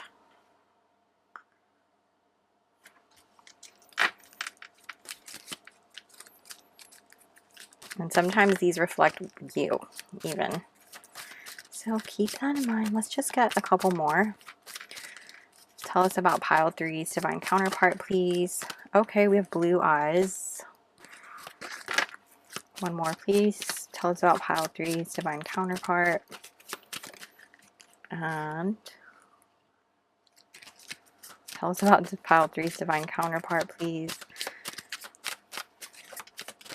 Uh-oh, hold on. No, laugh. Okay. They make you laugh. I love that. And then you also have dark hair coming out. So I like that for you guys, pile three. Love it, love it, love it. Let's also get some of these cards here. So I'm going to go ahead and actually I went for the tea leaf first. So teacup messages first. This is from the beautiful Lorraine, aka the Hermit Tarot, here on YouTube. I absolutely love her so much. One of the people who brought me back on my journey as well was one of her. There's like 3 or 4 people here on YouTube who helped me really get into back into tarot and my spiritual journey and just on the right track again. And she was definitely one of those people. So I love her so much. I'm going to go ahead and pull these. Her information will be dropped in the description box. So please go ahead and check her out. She's absolutely amazing, you guys. Amazing. Check her out. I love her. Let's get some information about pile 3's divine counterpart, please. Just trying to shuffle it around because I need a bigger teacup. She calls them tissue box messages, by the way. I'm just trying to shuffle. Okay, now let's grab some. Oh, I think that's a lot. That's what I said for pile 2, but then it wasn't that much. So this is already open. So we have Gemini, the letter H, the letter J, oh, K,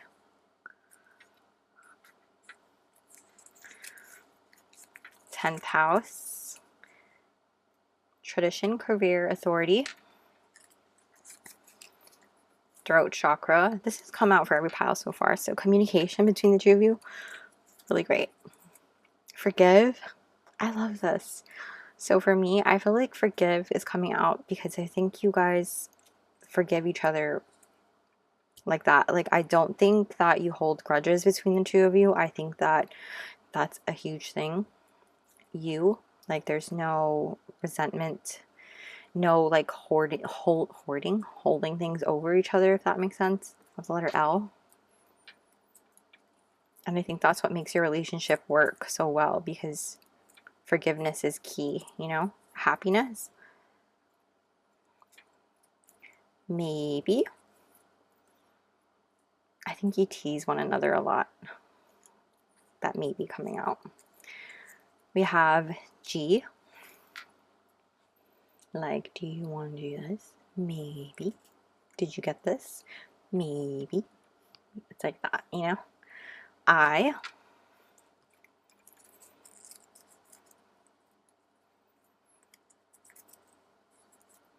Sleepless. Oh.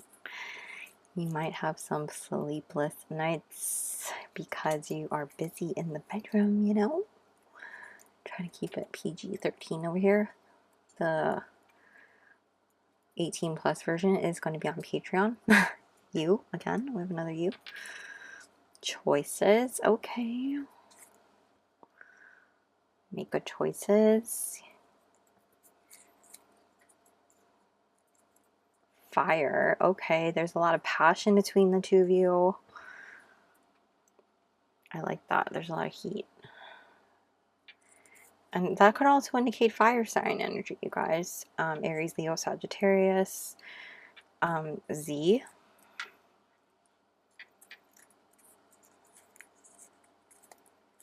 And first house, self, new, firsts. And then we have fifth house, self-expression, drama, and play. Also Leo energy.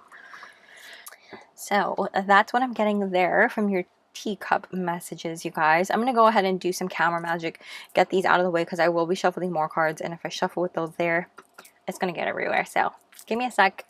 I'll be right back. Okay, you guys, we're going to go ahead and get these cards out. They're kind of similar to the ones that I made over here, but they're kind of different at the same time. I don't get to use them very often, but they're really fun, so I wanted to use them for you guys. Let's just see what we get, okay? They're, like I said, they're kind of different. What can you tell us about pile 3's divine counterpart? We have fair complexion. What can you tell us about pile 3's divine counterpart, please? What can you tell us about pile 3's?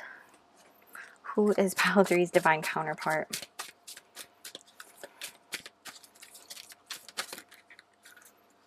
Multilingual. Ooh. They speak multiple languages. Oh, we like multilingual. Non-committal. Okay. I feel like this has come out so far in every pile.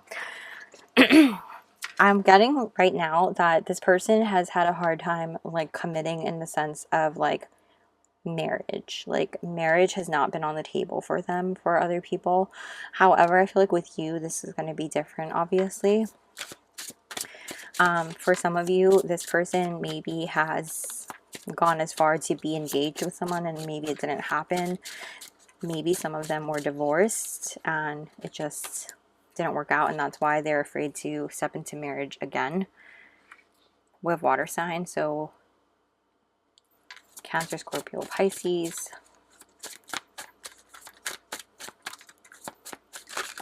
Oh, interesting. We have 40s, so they might be in like older, guys. Petite. I know a lot of you watching are like millennials. Some of you are Gen Z, and then some of you are Gen X.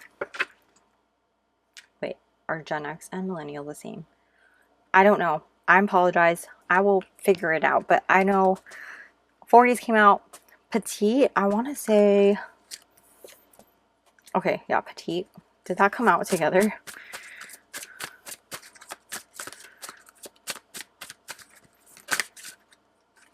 Okay, we have dark complexion. We have dark complexion. And let's get you another. Tell us about who is Pile. The air sign. So Aquarius, Libra, Gemini. Okay, in the back of your deck, we have sports and fitness, you guys. So your person could be into fitness. So again, on sports. So that's what I'm seeing for you there, pile 3. And yeah, let's dig into personality traits a little bit further. I wanted to pull some tarot cards and see a little bit more about their personality. So I'm going to put these on the side. Okay, what can you tell us about pile 3's divine counterparts, personality? Okay. Tell us about pile 3's divine counterparts personality. We have King of Wands. Tell us about pile 3's divine counterparts personality. Nine of Cups. Interesting. The Moon. Tell us about pile 3's divine counterparts personality.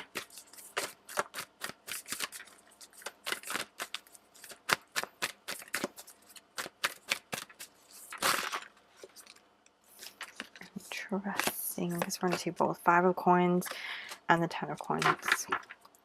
On the back of your deck, we have the Chariot. Okay. I really need to drink some water. Hold on. Okay. Pile 3. I feel like your person is definitely funny. Funny. I'm just getting a big smile on my face and I feel like laughing because I think your person just likes to have fun with you. I think they like to have fun in general, and especially with you. I think this person is very romantic at that same point with the Knight of Cups coming here. I think they like having date nights with you and making time for you, and definitely like including you in a lot of things. With this 5 of Coins here, I think it's very important to them that you are a huge part of their lives. And I know that attachment can be like, not attachment, codependency can be a toxic thing and a dangerous thing that we deal with in relationships. However, I feel like in this case that it's not an unhealthy thing. I feel like you guys do a lot of things together because you guys are genuinely each other's best friends at the end of the day. I think that you guys like literally have so much fun together. Not to say that you don't like do things individually. I definitely feel like there is that sense. And we'll get there in the later part of the reading, but I'm already getting hints of it, you know. I think that this person just loves including you in everything, making sure you don't feel left out, making sure that you're not feeling abandoned in any sort of way, because I feel like this person has dealt with that, has dealt with bullying, has dealt with abandonment, and it's very important to them that you don't feel that way. You know, they're very mindful of your feelings, very mindful of what you're dealing with and going through and things like that, you know. I think this person is also extremely hardworking, extremely diligent, extremely like not afraid to be the hardest worker in the room, and things like that. And I think that so many of their peers, co-workers, you know, people that they may work for, things like that. Although I'm getting more the vibe that they might be somebody who might be like an independent contractor or a entrepreneur or something like that, or just not necessarily works under somebody, but like if they were for hire or whatever, like people have a lot of great things to say about them because they are extremely hardworking and diligent and caring and charismatic and very much like mindful of everybody else, conscientious of everybody else and the environment around them. You know, I'm not saying that they're like tree hugging or anything. I'm not saying anything bad about tree huggers, by the way, or I hope that term is not derogatory, but because I hug trees and I think that's really cool. I seriously do. I feel like this person is definitely very mindful of all these things and definitely has, like I said, an open mind, a very broad mind in how they think and forward thinking.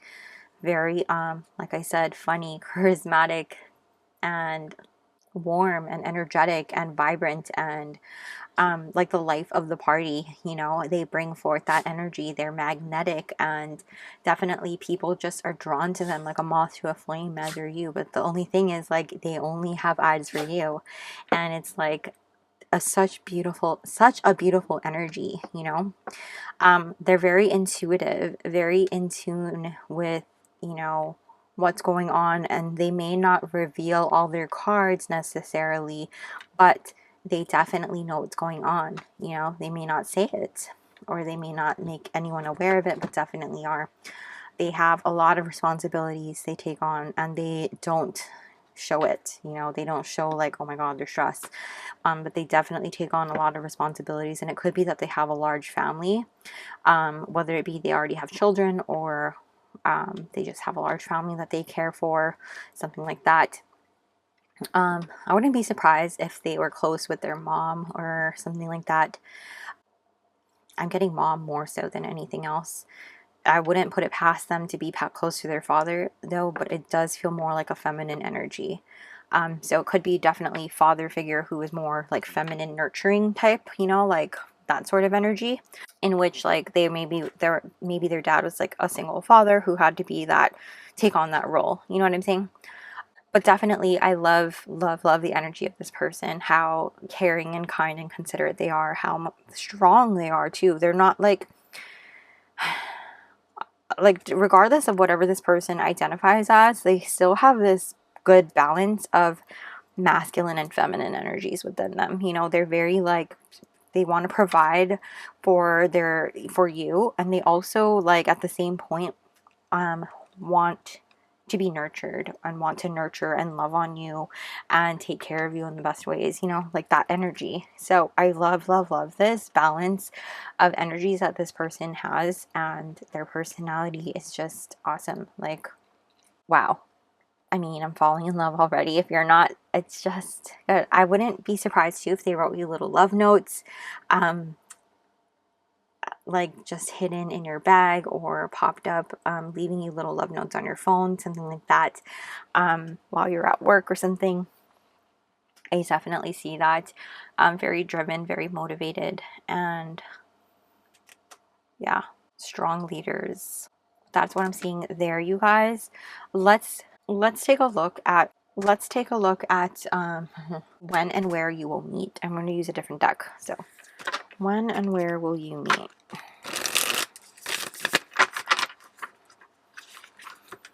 Also, you're probably wondering why I have this deck out. I should have drawn for pile 2.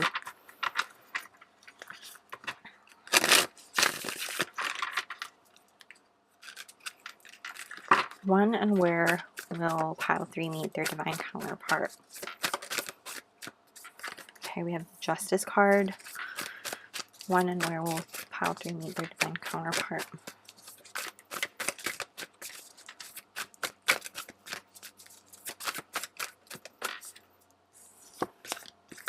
Two of Swords.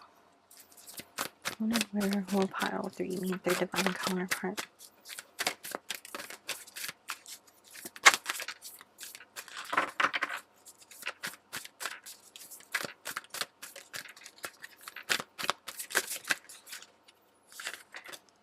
Ace of Hedgehogs, which is the Ace of Pentacles.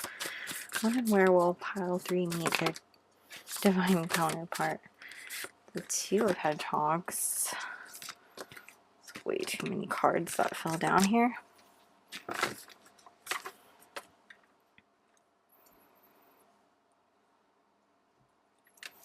Let's get one more, please. When and where will Pile 3 meet their divine counterpart? Ooh, Two of Teacups. Back of your deck is the Page of Flowers or the Page of Wands. Pile 3. It looks like you guys are going to meet. There's a lot of twos. 1, 2, 3. 3 twos. Pile 3, I feel like for some of you, you guys might meet like during a time when you have a lot going on, like a new beginning of some kind in your life. It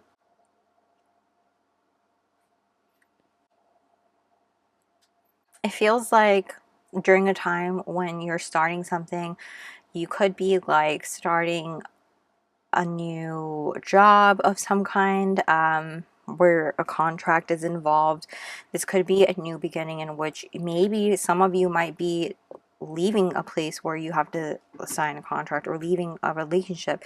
Perhaps this is like divorce of some kind in which you had to really weigh out the options and make a decision here in order to walk away and start a new beginning and really like learn to prioritize your life and balance your life back into place again.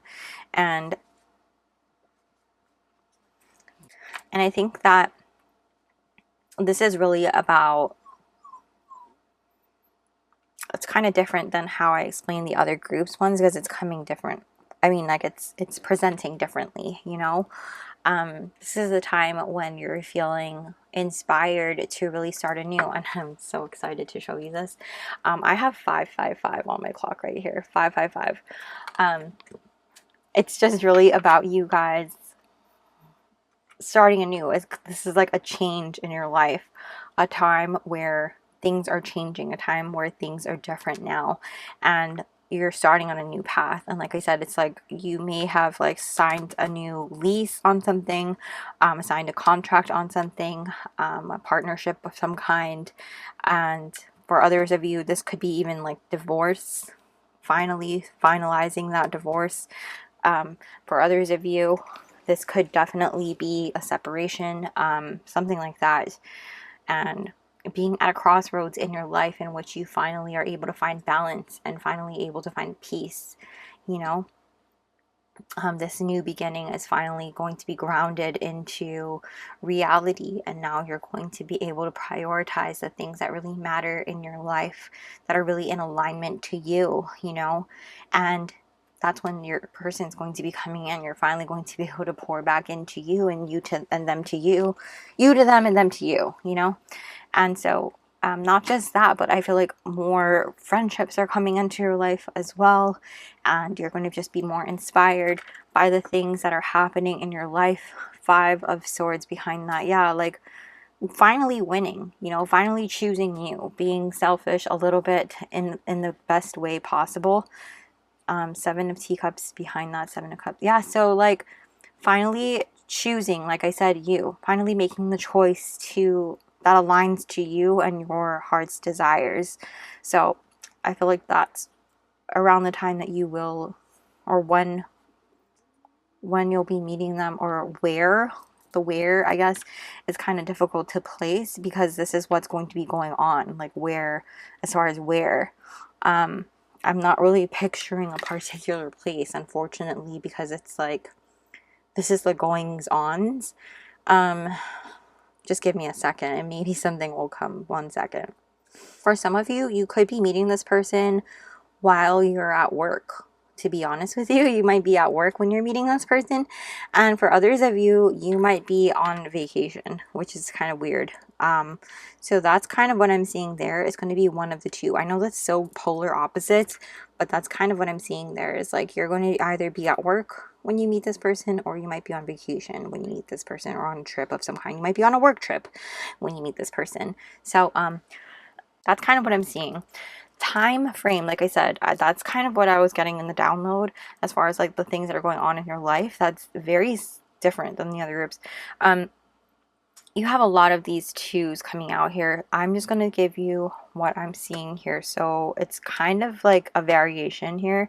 You have, you have a variety. All right, you have spears, which is swords, teacups, and hedgehogs, which is pentacles. So let's see.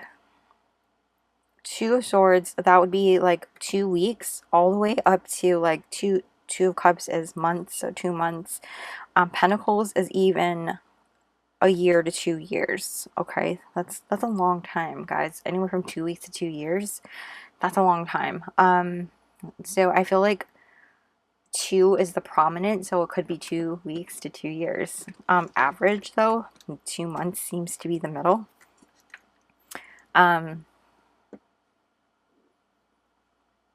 But as far as like seasons go, this is obviously, it's going to vary like when you're watching this and what part of the world you're in, because you're in these different hemispheres. Different seasons are different times of the year. But I think swords is spring, cups is fall, and pentacles is winter. But because you have 2 pentacles here, I want to go ahead and say winter is probably the most prominent time that you'll be meeting this person. And yeah, you guys, I think so. I think winter, and especially since you have Sagittarius popping out, I believe Sagittarius season is kind of during the winter time here in the northern hemisphere. So I'm gonna go ahead and say around Sagittarius season is a safe bet.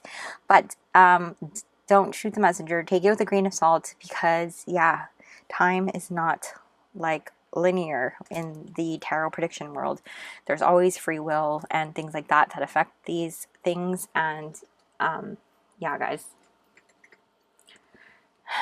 But moving on, let's go ahead and take a look at what your relationship will be like.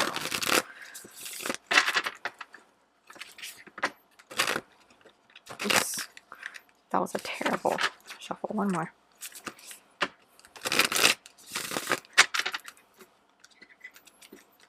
Okay, what will your relationship with your divine counterpart be like?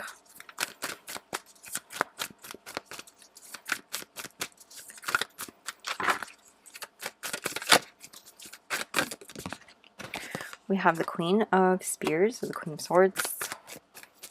What will your relationship with your divine counterpart be like? Okay, we have the 9 of Pentacles.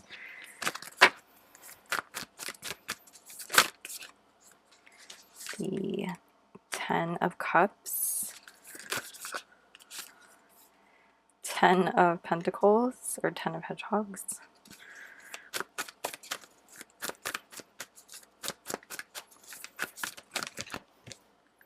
And the Judgment card.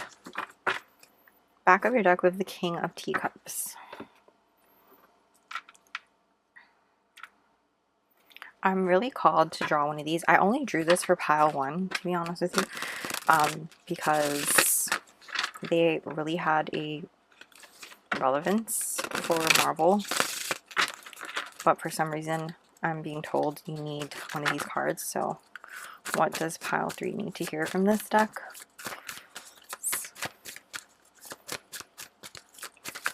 What is pile 3's divine counterpart?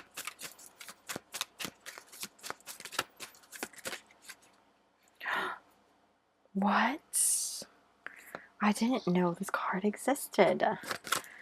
That's crazy. Okay. It says Rogue and Gambit, let love in. And I had no clue that these two were even lovers. I like to say I'm like a Marvel fan, but I honestly did not know that Rogue and Gambit got together, honestly. That's cute. You guys, okay, now I have to read the guidebook because I feel like you need to know. I need to know. What is the relevance here?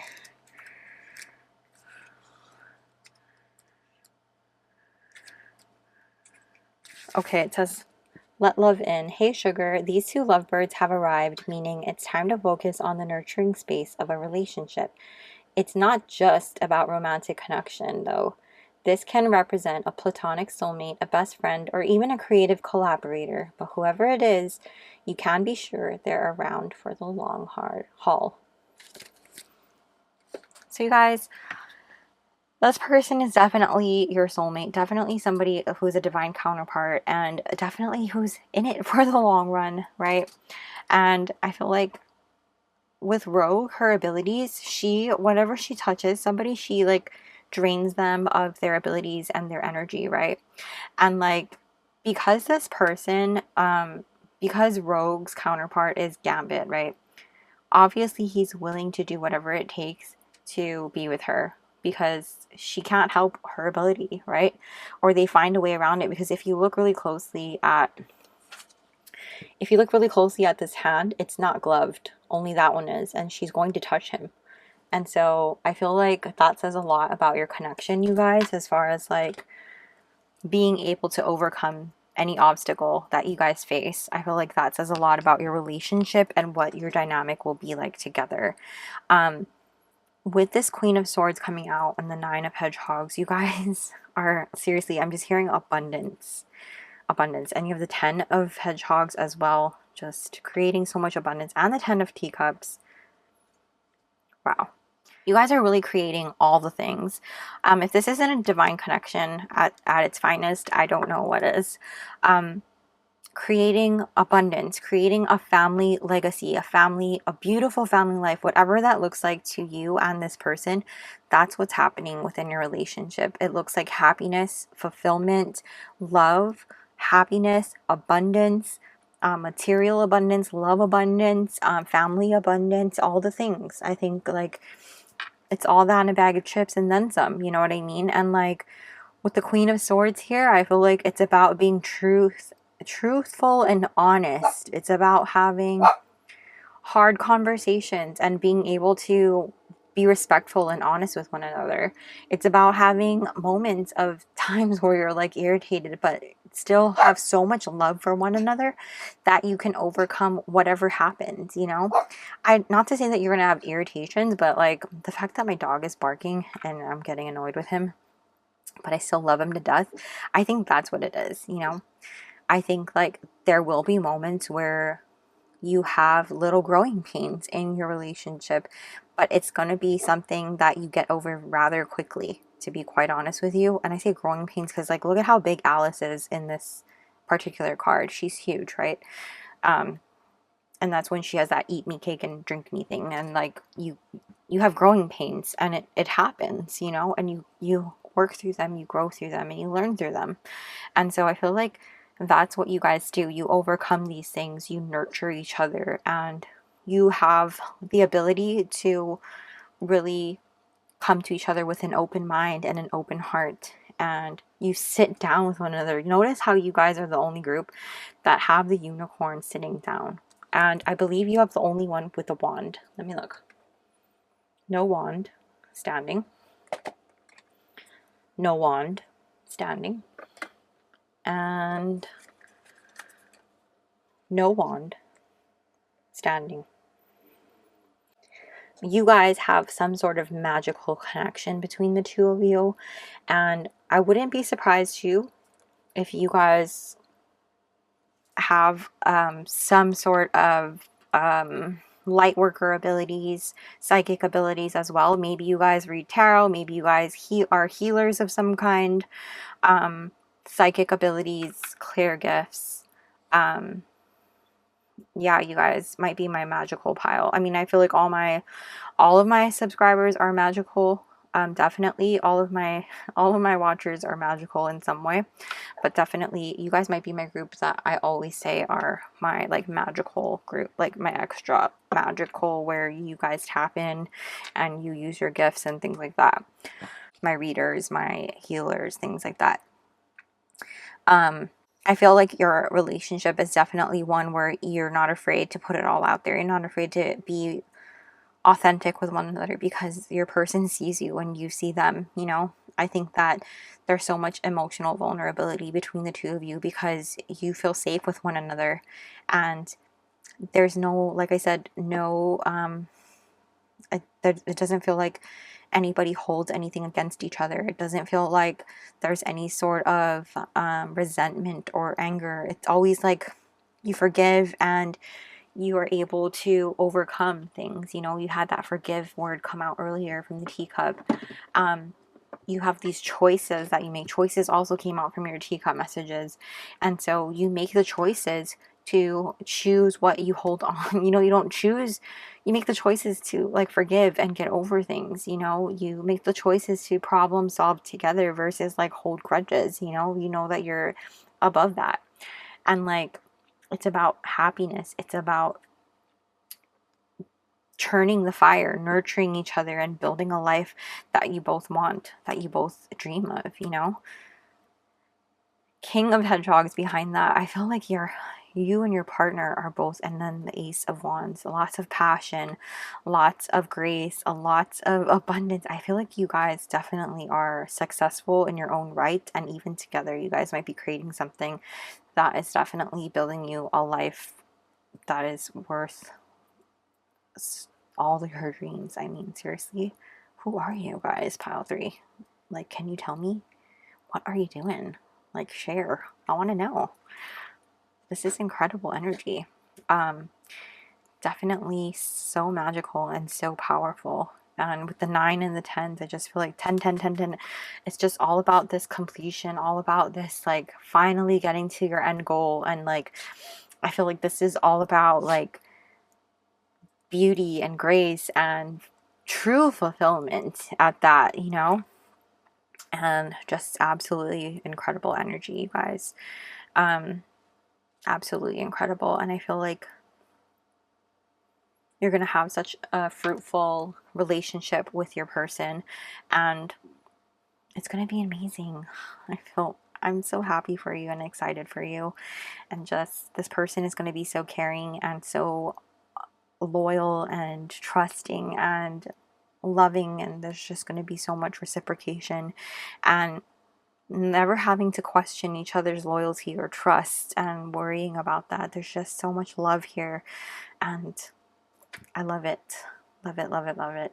And if any of you ever feel unclear about things, I feel like the other one can always bring each other to see the truth of it, to you know, uncloud each other's visions. And I think that's the beauty of it. It's like because you guys are actual best friends, and you're able to like ground each other back, you know? I feel like that's what it is. Absolutely incredible energy, pile 3. Let's get your channeled messages from your divine counterpart, because this is beautiful. I mean, absolutely beautiful. And like I said, I feel like your person definitely writes you little love letters, love notes, very romantic. I'm excited to see what happens in the extended, because this is so beautiful. What does pile 3's divine counterpart want to say to them? Higher self. I had that thought and you spoke it into the 3D. Definitely psychically connected. What does pile 3's divine counterpart want to say to them? Acquaintances first, friends second, lovers third. So it could definitely be a slow burn. Not that they don't know that they want to be with you, but definitely they want to have that solid foundation. And like I said, for some of you, they could be like just finalizing a divorce, or you finalizing a divorce or something like that. So definitely makes sense. We don't yell, scream, or argue. We speak our truth without judgment. Yo, what was I just saying here? That's crazy, incredible. You are my gift from the universe. Oh my God. Seriously, that's how they view you. You knew I needed you and you appeared. Exactly. It's like you ground them and them you, like, we met at the right time. Exactly.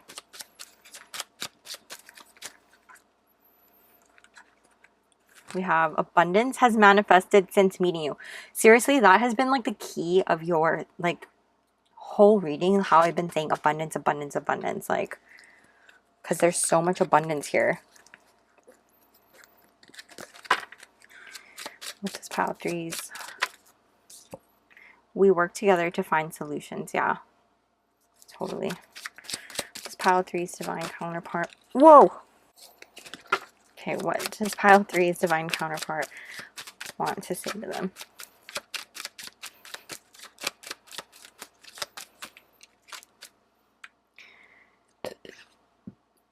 Our communication is clear. Misunderstandings are rare. Let's get you one more. Okay, got a couple. I feel calm and at ease when I'm with you. And it says a spiritual force brought us together. Back of your deck, you truly are my best friend. Exactly what I was telling you, how you guys are actual best friends, like, because you guys are. Pile 3, seriously, that is what I'm seeing for you.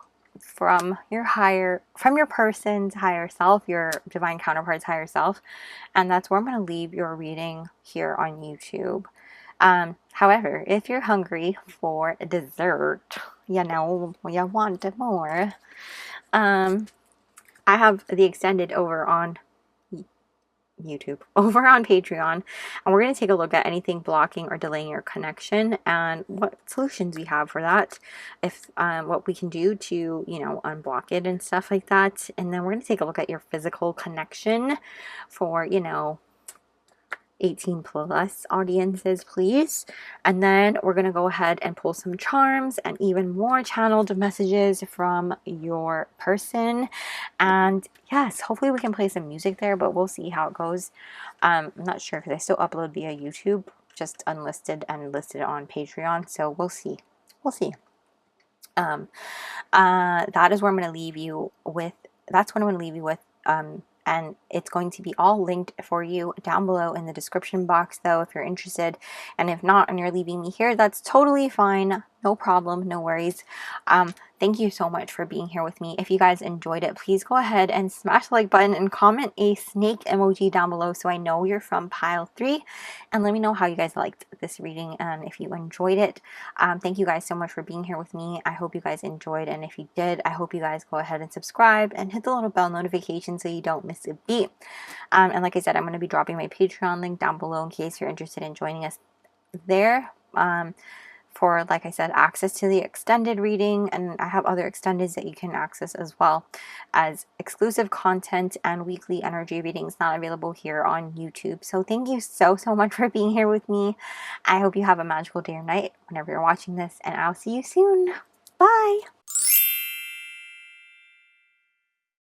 What's up, pile 4? If you chose this yellow pink frosting dipped unicorn and or the Princess Jasmine and Aladdin card, welcome to your reading. I'm going to go ahead and put your unicorn here on my Umbreon card, save you the spiel I gave pile 1, and put your crystal here, revealing your card. This has the stars on it, and of course it says number 16, stars, 6 of hearts, progress, prosperity, and hope. And of course I have other cards for you. One sec. This is about your divine counterpart, who your divine counterpart is. We have Dragonfly with air energy. And then I also have Martyr, light attribute, learning the transcendent nature of service to oneself or a cause. Shadow attribute, addiction to self-pity. And number 4, Venus, love. I love how these 3 cards, they're all like in the air, you know, flying. Very interesting how that goes. Very interesting. And Venus is associated with Libra, which is also air energy. So very, very interesting how we have a lot of air energy. So I wouldn't be surprised if your divine counterpart was air sign heavy in their chart. Also with the star, so Aquarius energy is heavy as well. Air as well. But yeah, as far as like your person goes, your divine counterpart, I feel like this person is definitely very intelligent, being that, you know, air is about the mind, right? Intelligent, sees what others may not see, and very transcendent, you know, with the dragonfly card here. Very dreamy, perceptive, full of wisdom, magical, you know. I think that with even the Venusian energy, very dreamlike, you know, dreamy, attractive, beautiful in their own way, you know. There's something about them like alluring, attractive, and balanced. There's something very like graceful and luxurious and romantic about them, you know. There's some kind of comforting energy around them that I feel like you find, or not just you, but like other people too, you know. Yeah, very attractive, very like, you know, Princess Jasmine's very luxurious, you know, very like, you know. That's not the right word. Like, I don't want to say bougie because that sounds like way overboard, but it kind of is, you know. Where like Aladdin feels like he has to dress up. I feel like sometimes you feel like when you see this person, you have to dress up. You can't just wear like sweats, you know what I mean? Or somehow this person just makes like sweats look really fashionable. You know what I mean? It's like that. And so I think that that's how this person comes off. Very like, wow, something about their style might be very attractive, very wow, like there's something star quality about this person, you know what I mean? They got it. They're that it quality, you know what I mean? Very balanced, very yeah, joyful and happy. I feel like this person is that way. And very much like I said, see how transcendent is here too in the martyr card. It says learning the transcendent nature of service to oneself or a cause. So learning to be of service to a cause. Definitely this person is somebody who is trying to help for the greater good. Very Aquarian, right? Very humanitarian of them.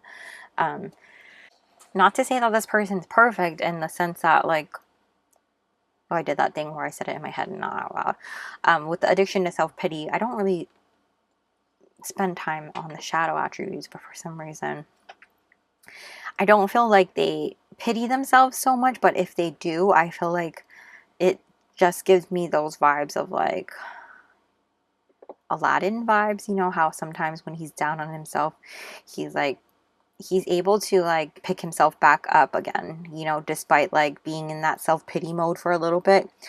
He'll sit in it for a bit, and then sometimes he needs a friend or somebody to like, hey, be like, yo, get up, you know, and then he'll pick himself back up and get out of it, you know what I mean? So I feel like there is that part, you know. I wouldn't put it past pile your divine counterpart to kind of get in those moments. We all have those moments though, you know, as humans. But yeah, maybe your divine counterpart might have that more than most. But for the most part, I feel like this person is able to really pick themselves up, really be able to get out of it, you know. But they, for whatever reason, I'm picking up on like sometimes they need a minute to themselves to really harness that hope again, harness that light inside of them, and really be able to transcend and get out of it, you know. Like almost like, let's say a dragonfly gets their wings wet and it's like, oh damn, you know, they need that moment to themselves to kind of like let their wings dry off so that they can fly again, you know. It's kind of like that energy. So I think that your person is highly perceptive though, and like I said, very intelligent, very much somebody who can see past illusions and also be an illusion. You know, I just love how much your cards their cards tie together. The dragonfly has that illusion with the iridescent wings, and then Aladdin has the illusion of being like a prince, but he's not really a prince, you know what I mean? So I love how it connects together, how they're able to put on that facade, but at the same time I don't want to use that word and make you think like, oh, so they're two-faced, because they're not, you know. I think that this person is just really able to be who they need to be in certain moments. And the best way I can describe it, which might not be a great example for everyone to understand, because like, let's say when you go to work, you have to maintain a certain professionalism. You can't just start like swearing at work, you know, you can't just talk normally like around your friends, like you'd be like, oh, this bitch, blah, blah, blah. You know, like you can't just talk like freely at work. You have to be like, oh, hello, how are you? You know, you can't talk like, seriously, what do you want? You know, you can't be like that, if that makes sense. So I hope that makes sense. Like, or like a teacher, they can't swear in front of their students. You know what I mean? So I hope that example, I'm going way too long on this example. So I'm sure people have clicked out by now. I'm going to move on to your traits. Let's get your traits.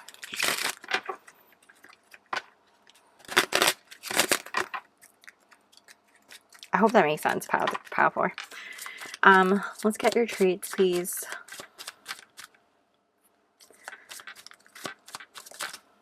Or like, you know how some guys talk really low and deep when they're around their friends, but then like when they're around their girlfriends, it's like, hi babe, you know, like it's a cute voice. Like, does that make sense?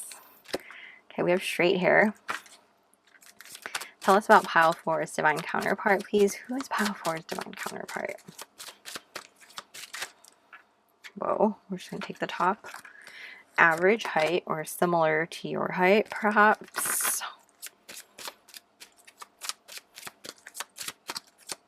Who is pile 4's divine counterpart? Oh, we also have short height, so this person could be shorter than you.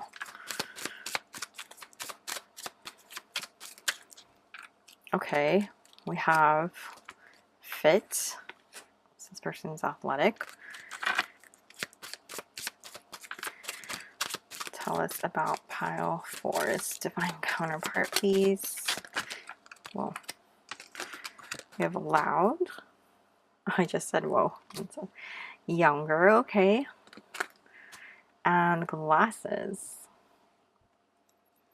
One more. Tell us about pile 4's divine counterpart. Body. Okay, you like their body. And soft. Okay. So they could have soft hair, soft skin, or something about them is soft. They could be soft in their personality. Whatever soft means to you, I kind of left that open to what you think is soft. Oh, what am I doing? This is not the part yet. I'm going to go ahead and pull these teacup messages from the beautiful Hermit Tarot, aka Lorraine, here on YouTube. She's absolutely amazing. I love her so much. I'm going to link her information down below. Please check her out if you haven't already. She's awesome. I love her. And I look up to her so much. So let's see. Tell us. I'm just shuffling. This is my shuffle because my teacup's kind of small. This is what she calls tissue box messages, but I put it in teacup, my Harry Potter teacup.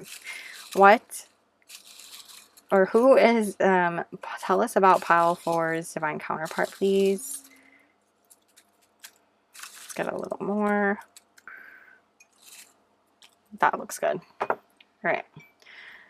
We have Aries. Okay. We also have, oh my gosh, J.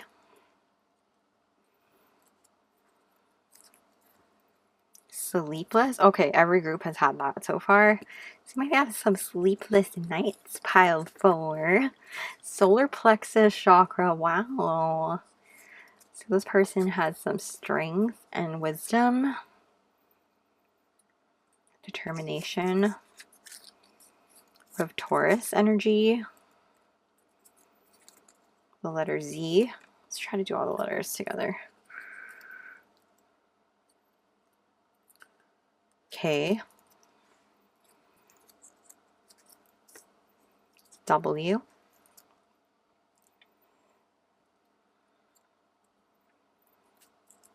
C,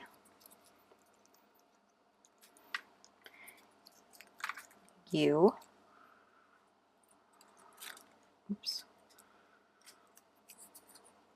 love, oh, what is this one? Gratitude, oh my gosh, that's amazing. So much gratitude for you already. We also have throat chakra. Again, this came through for every group, I think. Communication between the two of you is great. Second house, value, material senses, self-esteem. Some have Aries or Taurus second house. Fifth house, self-expression, drama, play. And Cancer energy as well. So that is what we have from the teacup, you guys. Some interesting energies. Lots of love and gratitude in your relationship, which is already such a great sign. We're going to get more details, though, as far as like traits go. I'm going to pull some of these cards, but it's hard for me to shuffle them out with these out. So let me get rid of those and these and make space for this. It's more traits, and then we'll draw some tarot for some more elaboration on their personality. And before we dive into when and where you'll meet and what your relationship will be like. So hold on. All right, pile 4. These are kind of different from the ones that I made, but I don't get to use them very often. They're really fun and they're slightly different. So let's see what we get. What can you tell us about pile 4's divine counterpart? Who's pile 4's divine counterpart? 20s, okay. Politics. Maybe you have the same political views. I don't like to talk too much about politics here.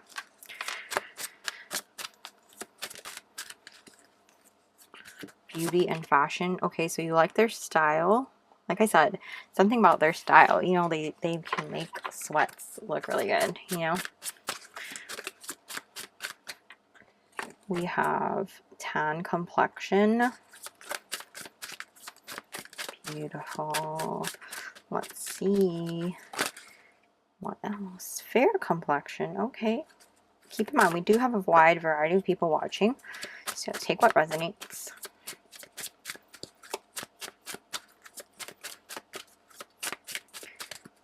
What can you tell us? Who is pile 4's divine counterpart?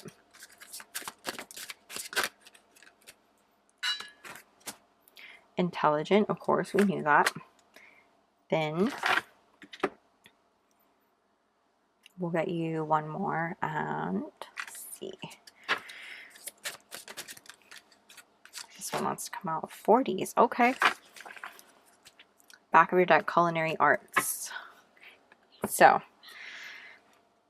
this person likes to cook, or could possibly be a foodie, you know, really likes to go out and eat good food, you know, take you out to eat good food or something like that. As far as like the 40s and 20s thing being so far off, this person could definitely be right in the middle of their 30s or something like that, but definitely it does, like I told you, it does depend for who's watching. For some of you, maybe it's someone in their 20s with a tan complexion, someone in their 40s with a fair complexion. For others of you, 20s fair complexion, tan 40s, you know. So it's going to vary because we have a wide variety of people watching. It is going to be different. I'm also getting that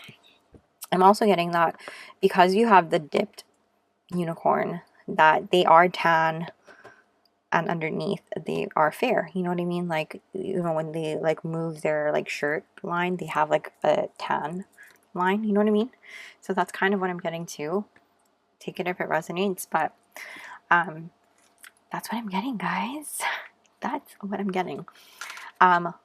So far, so good. I'm really excited to see personality traits come through. So let's clean this up and shuffle out some tarot to see details on that.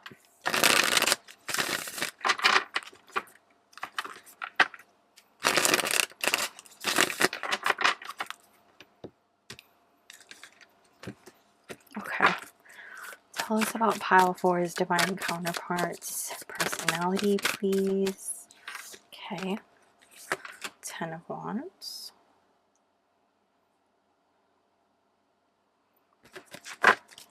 Pile 4's divine counterparts personality, please.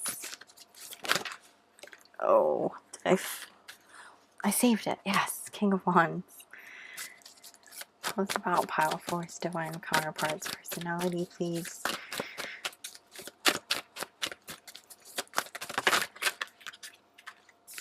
We have the Knight of Cups and Temperance. One more. Tell us about pile 4's divine counterparts personality, please.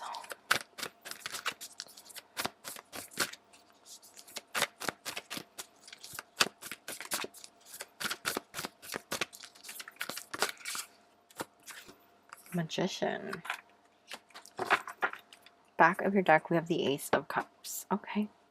Your person is very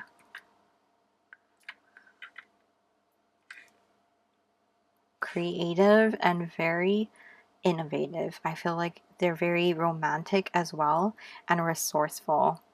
They're very balanced in their energy also. I think when it comes to how they're feeling, if they're ever feeling off and things like that, it's very important for them to come back to center. Otherwise, you know, they can get into that mode, like I said, that like pity mode, you know, because sometimes they take on a lot of responsibilities, and it's because they, you know, I feel like it's because either currently in their life they have a lot of people counting on them, or because, you know, of their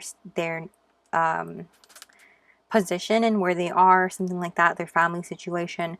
Either way, whatever applies to them, I feel like sometimes these burdens can take a toll on them, and it's very important for them to, like I said, have that self-care and things like that, be able to come back to center and pour back into themselves. Not to say that like they are not able to care for you in that sense. I definitely do feel like they're going to be able to do that, and we'll take a deeper look at that when we look at what your relationship will be like. But as far as their personality traits go, I definitely feel like this person, it's important for them to have that self-care. It's important for them to, you know, pour back into themselves, as is with anyone, you know. Very charismatic, very charming, very attractive, and very passionate, very creative in whatever it is that they do. I also feel like I told you, their style, there's something about their style. People really are drawn to them.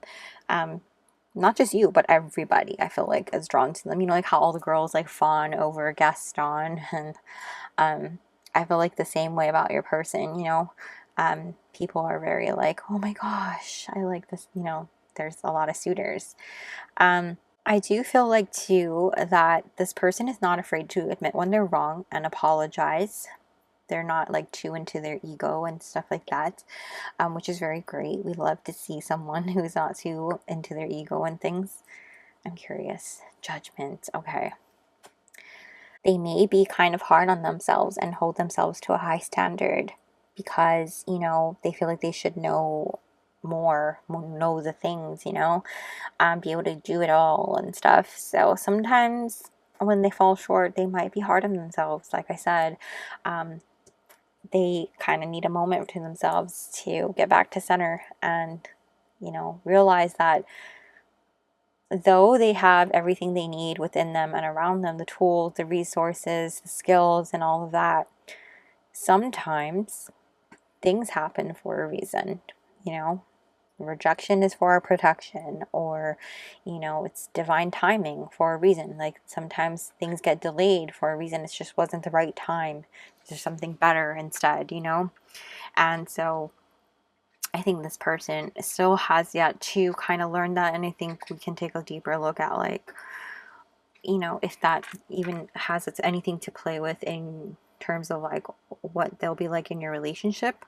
But I definitely feel like your person is somebody who is very resourceful, very cunning, very ambitious, very strong, very loving, very in tune with their emotions, and not afraid to, like I said, apologize, and not afraid to correct themselves when they're wrong, not afraid to learn from their mistakes, and not afraid to do something new, go outside the box, try something else. You know, they're powerful manifestors as well, and charismatic, courageous, bold, vibrant, warm. You know, people are drawn to them like a moth to a flame. So absolutely incredible energy, pile 4. That Venusian energy definitely gives that like attractive, luxurious energy. Like I said, there's something about their style and things, not just in the way they look, but also in their personality. You know, there's something about them where they feel very regal and like, wow, some Leo energy maybe. Coming through, confident, and things like that. So I really like that for you, pile 4. But let's take a look at when and where you'll meet. Okay, I'm using a different deck.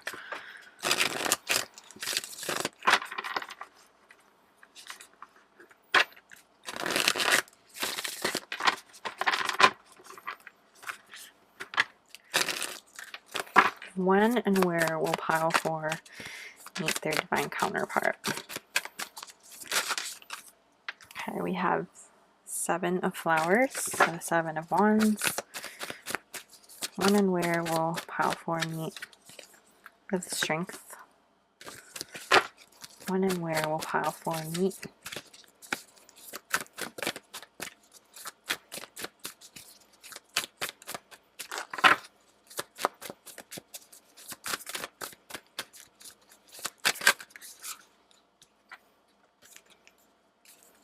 Oh my gosh, I'm having a difficult time. 9 of spears or 9 of swords.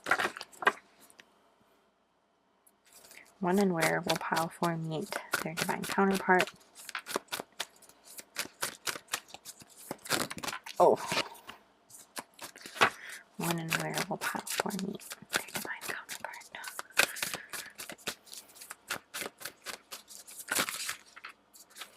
The 9 of Pentacles. When and where will pile 4 meet their divine counterpart?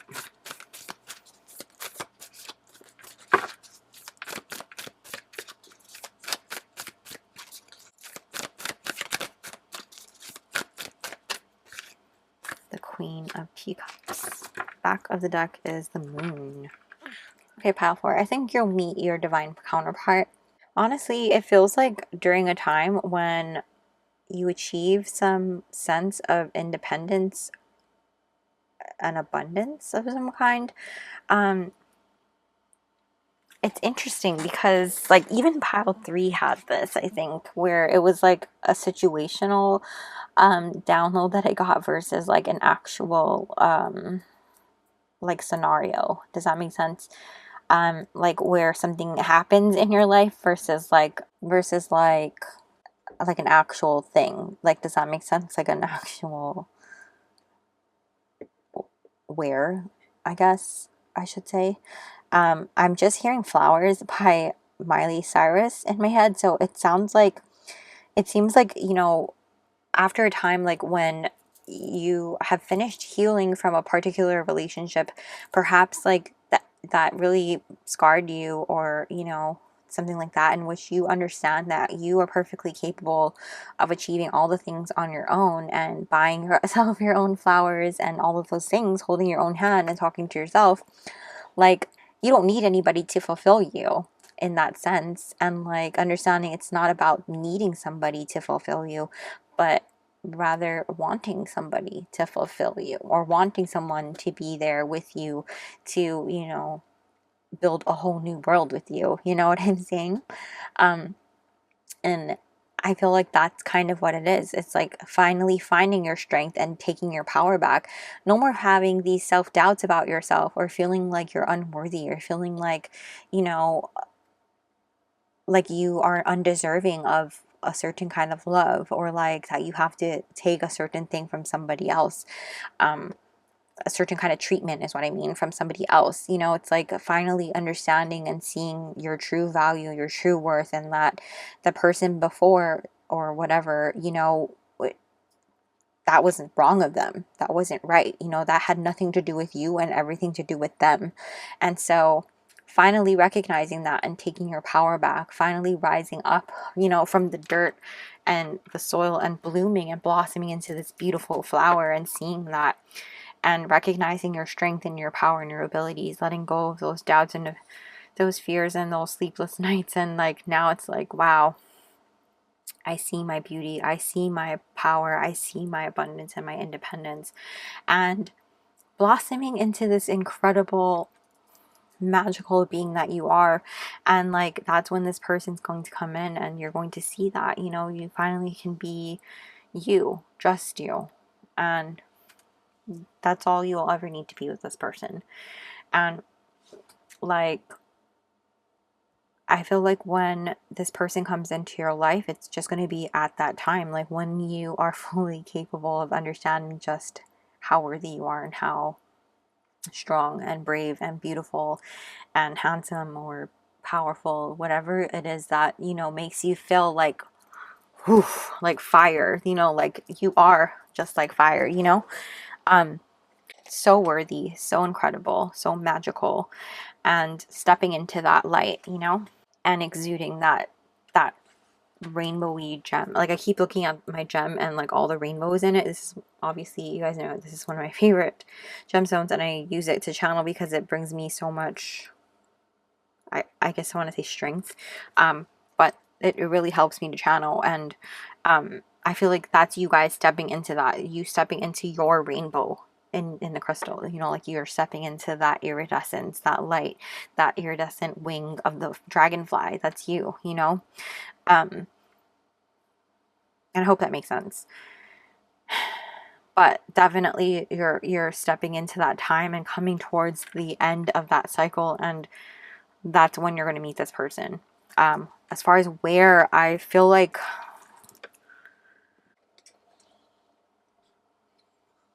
they're not giving me a precise where, because the where is going to be different for everyone, to be honest with you. I feel like the where could definitely be random, and the where could definitely be like, because this is a love that has been manifested, and something that has been brought to you from the universe, because this is divinely guided, you know. I feel like this is definitely something that you may bump into somebody at the store. You may bump into somebody because you met them through a friend. You may already know this person, for some of you, honestly. Four of Cups. I honestly feel like it's going to vary for all of you. Let me get a clarifier. Where is pile 4 going to meet their divine counterpart?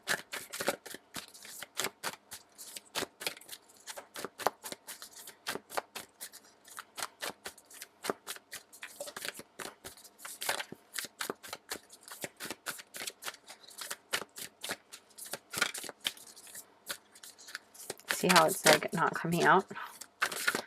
Where is pile 4 going to meet their divine counterpart? Here we go. Number 15, temptation. New back is 3 of Pentacles. Definitely could be, like I said, through friends. With this being the Devil card, this could definitely be during a time that you're having fun, letting loose, I'm hearing like taboo. It could be doing something that you shouldn't be doing necessarily, breaking some sort of rules. You could be somewhere like past after hours, I'm hearing. With this double card coming out, somewhere where there's lots of music. It could be a nightclub of some kind, something like that, but definitely feels like you're out with friends, and that's where you're going to be meeting them. As far as the when goes, because you have so many nines here, I definitely feel like 9 is very prominent. So 9 weeks to, I feel like 9 weeks is a big one. I'm going to go with 9 weeks because 9 years is way too long. However, if we go by season, it could definitely be winter, or it could definitely be winter or wands. No, I'm sorry. Swords is spring. So 9 weeks to spring. This is winter. Pentacles is winter. However, if you look at 7 of flowers, that would be 7 days or summertime. So July, because 7 is the month of July. However, I know summer isn't necessarily July for everybody in the world. It depends what hemisphere. 9, because we have double nines, that could be the month of September also. With the strength card being here, it could be Leo season. The devil card here, Capricorn season, could be significant. So yeah, you guys, it could vary as far as when. 3 of hedgehogs, that's 3 years though. That's kind of long. 3 years could be, you never know. But let's take a look at what will your relationship together be like.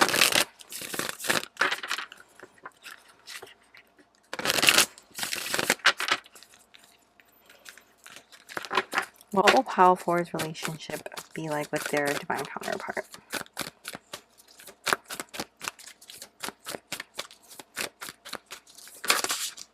We have the moon. What will Pile 4's divine counterpart's relationship be like with them? The Page of Cups, Page of Teacups. What will Pile 4 relationship be like with their divine counterpart?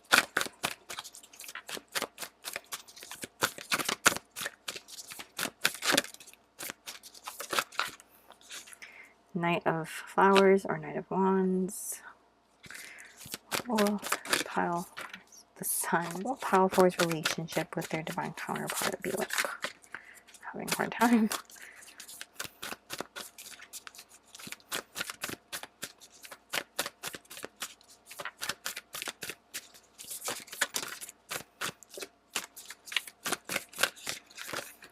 Six of Teacups. Okay. Back of the deck, we have the 2 of hedgehogs. All right. So, Pile 4, it looks like your relationship is really cute. I mean, did we think anything else? There are no secrets between the 2 of you. Honestly, you guys tell each other everything. I think that there are no secrets, nothing hidden between the 2 of you, and you lay it all out there. You're free to be each other, your true selves with each other, because, you know, you guys really are comfortable with being yourselves with one another, you know. With the Page of Cups here, I feel like this person is definitely somebody who is very romantic, very like cute in terms of like keeping things light on the emotional side as far as flirting with you constantly. Also with the Knight of Wands, I think they're very touchy-feely, cuddly, and they, you know, they enjoy the PDA, you know. So if you're somebody who doesn't, perhaps like this is more so about like keeping the passion lit regardless of like maybe between the 2 of you, like privately. If PDA isn't your thing, you know what I mean? But definitely I feel like this person is not afraid to like show their love for you, you know what I mean? Because I do feel like that vibe. I feel like they shower you with love, whatever your love language is, whether it be physical touch, whether it be gifts, whether it be quality time, words of affirmation, you know. I think that this is something that you guys get on, you know, you understand one another on that level. You guys also have the only card here too that has the couple in it, if you didn't realize.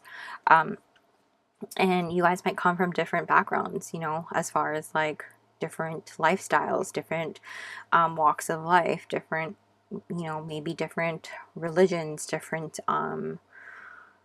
ethnic backgrounds, or different nationalities or something like that.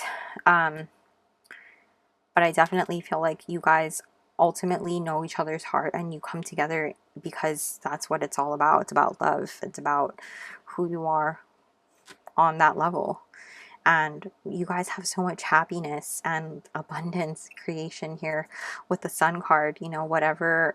I feel like there's so much sunshine involved. There's so much balance involved. You have the sun and the moon here. Sun and Moon by Anis. It's a really good song. I think that song is for you guys. It's popping up. You should take a listen. The Six of Teacups. I feel like this could definitely be a past life connection, or somebody that you might know from childhood. You might have grown up with this person as well. But that, again, that won't be for everybody. But definitely children might be something for some of you in this pile as well. If you guys want to have children, I feel like that's something coming through. Otherwise, at the very least, I do feel like past life energy is coming through with the Six of Cups. I usually get that feeling from this card. The Two of Hedgehogs here, Two of Pentacles, lots of like prioritizing with one another as far as like making sure you guys are each other's priority. You know, I feel like that's important. I think a lot of people lose sight of that in relationships, you know, especially when you do have children. Sometimes, you know, we often prioritize our children, which I understand as a mom. I totally understand that.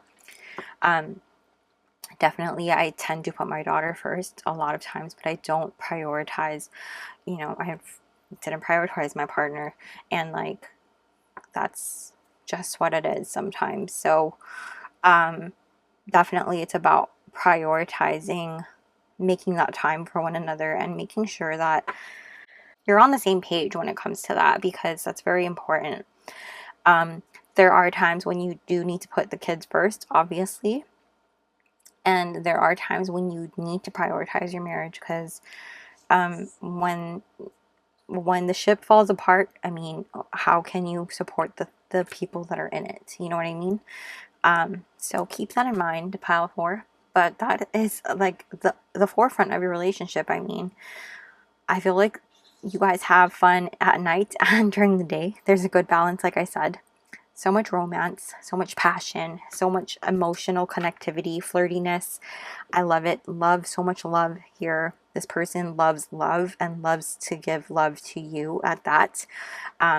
Only has eyes for you. And like I said, this person's very loyal. So I feel like you don't have to worry. You know what I mean? Look.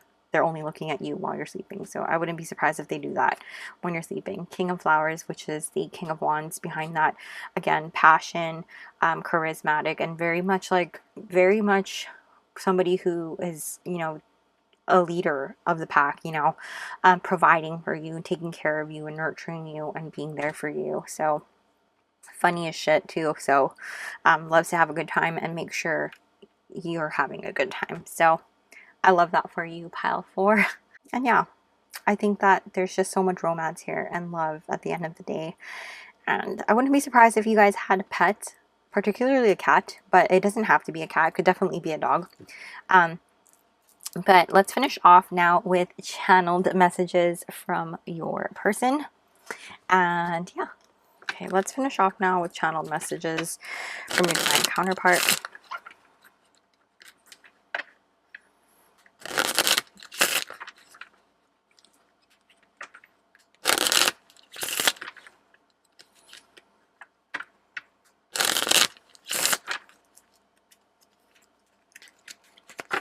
Yeah, and this person loves making you happy, pile 4. Like, loves making you happy, surprising you.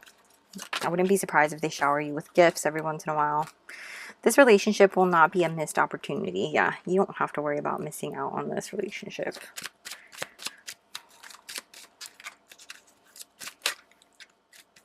Abundance has manifested since meeting you. Oh my goodness, I told you, you guys are manifesting all the good things. What's this pile 4's divine counterpart. My worldview is positive and more understanding. Yes. Definitely, like I told you, they're not sitting in that self-pity as much. I think you help bring them out of it. You help them bring them back and ground them as well, since there's so much like air here. I think you help ground them back down. See how this cat here is sitting on the ground? I think you ground them back down. You know what I mean? What does Pile 4's divine counterpart want to say to them? I have, you bring out the best qualities in me and the world sees it. You truly are my best friend. Aww.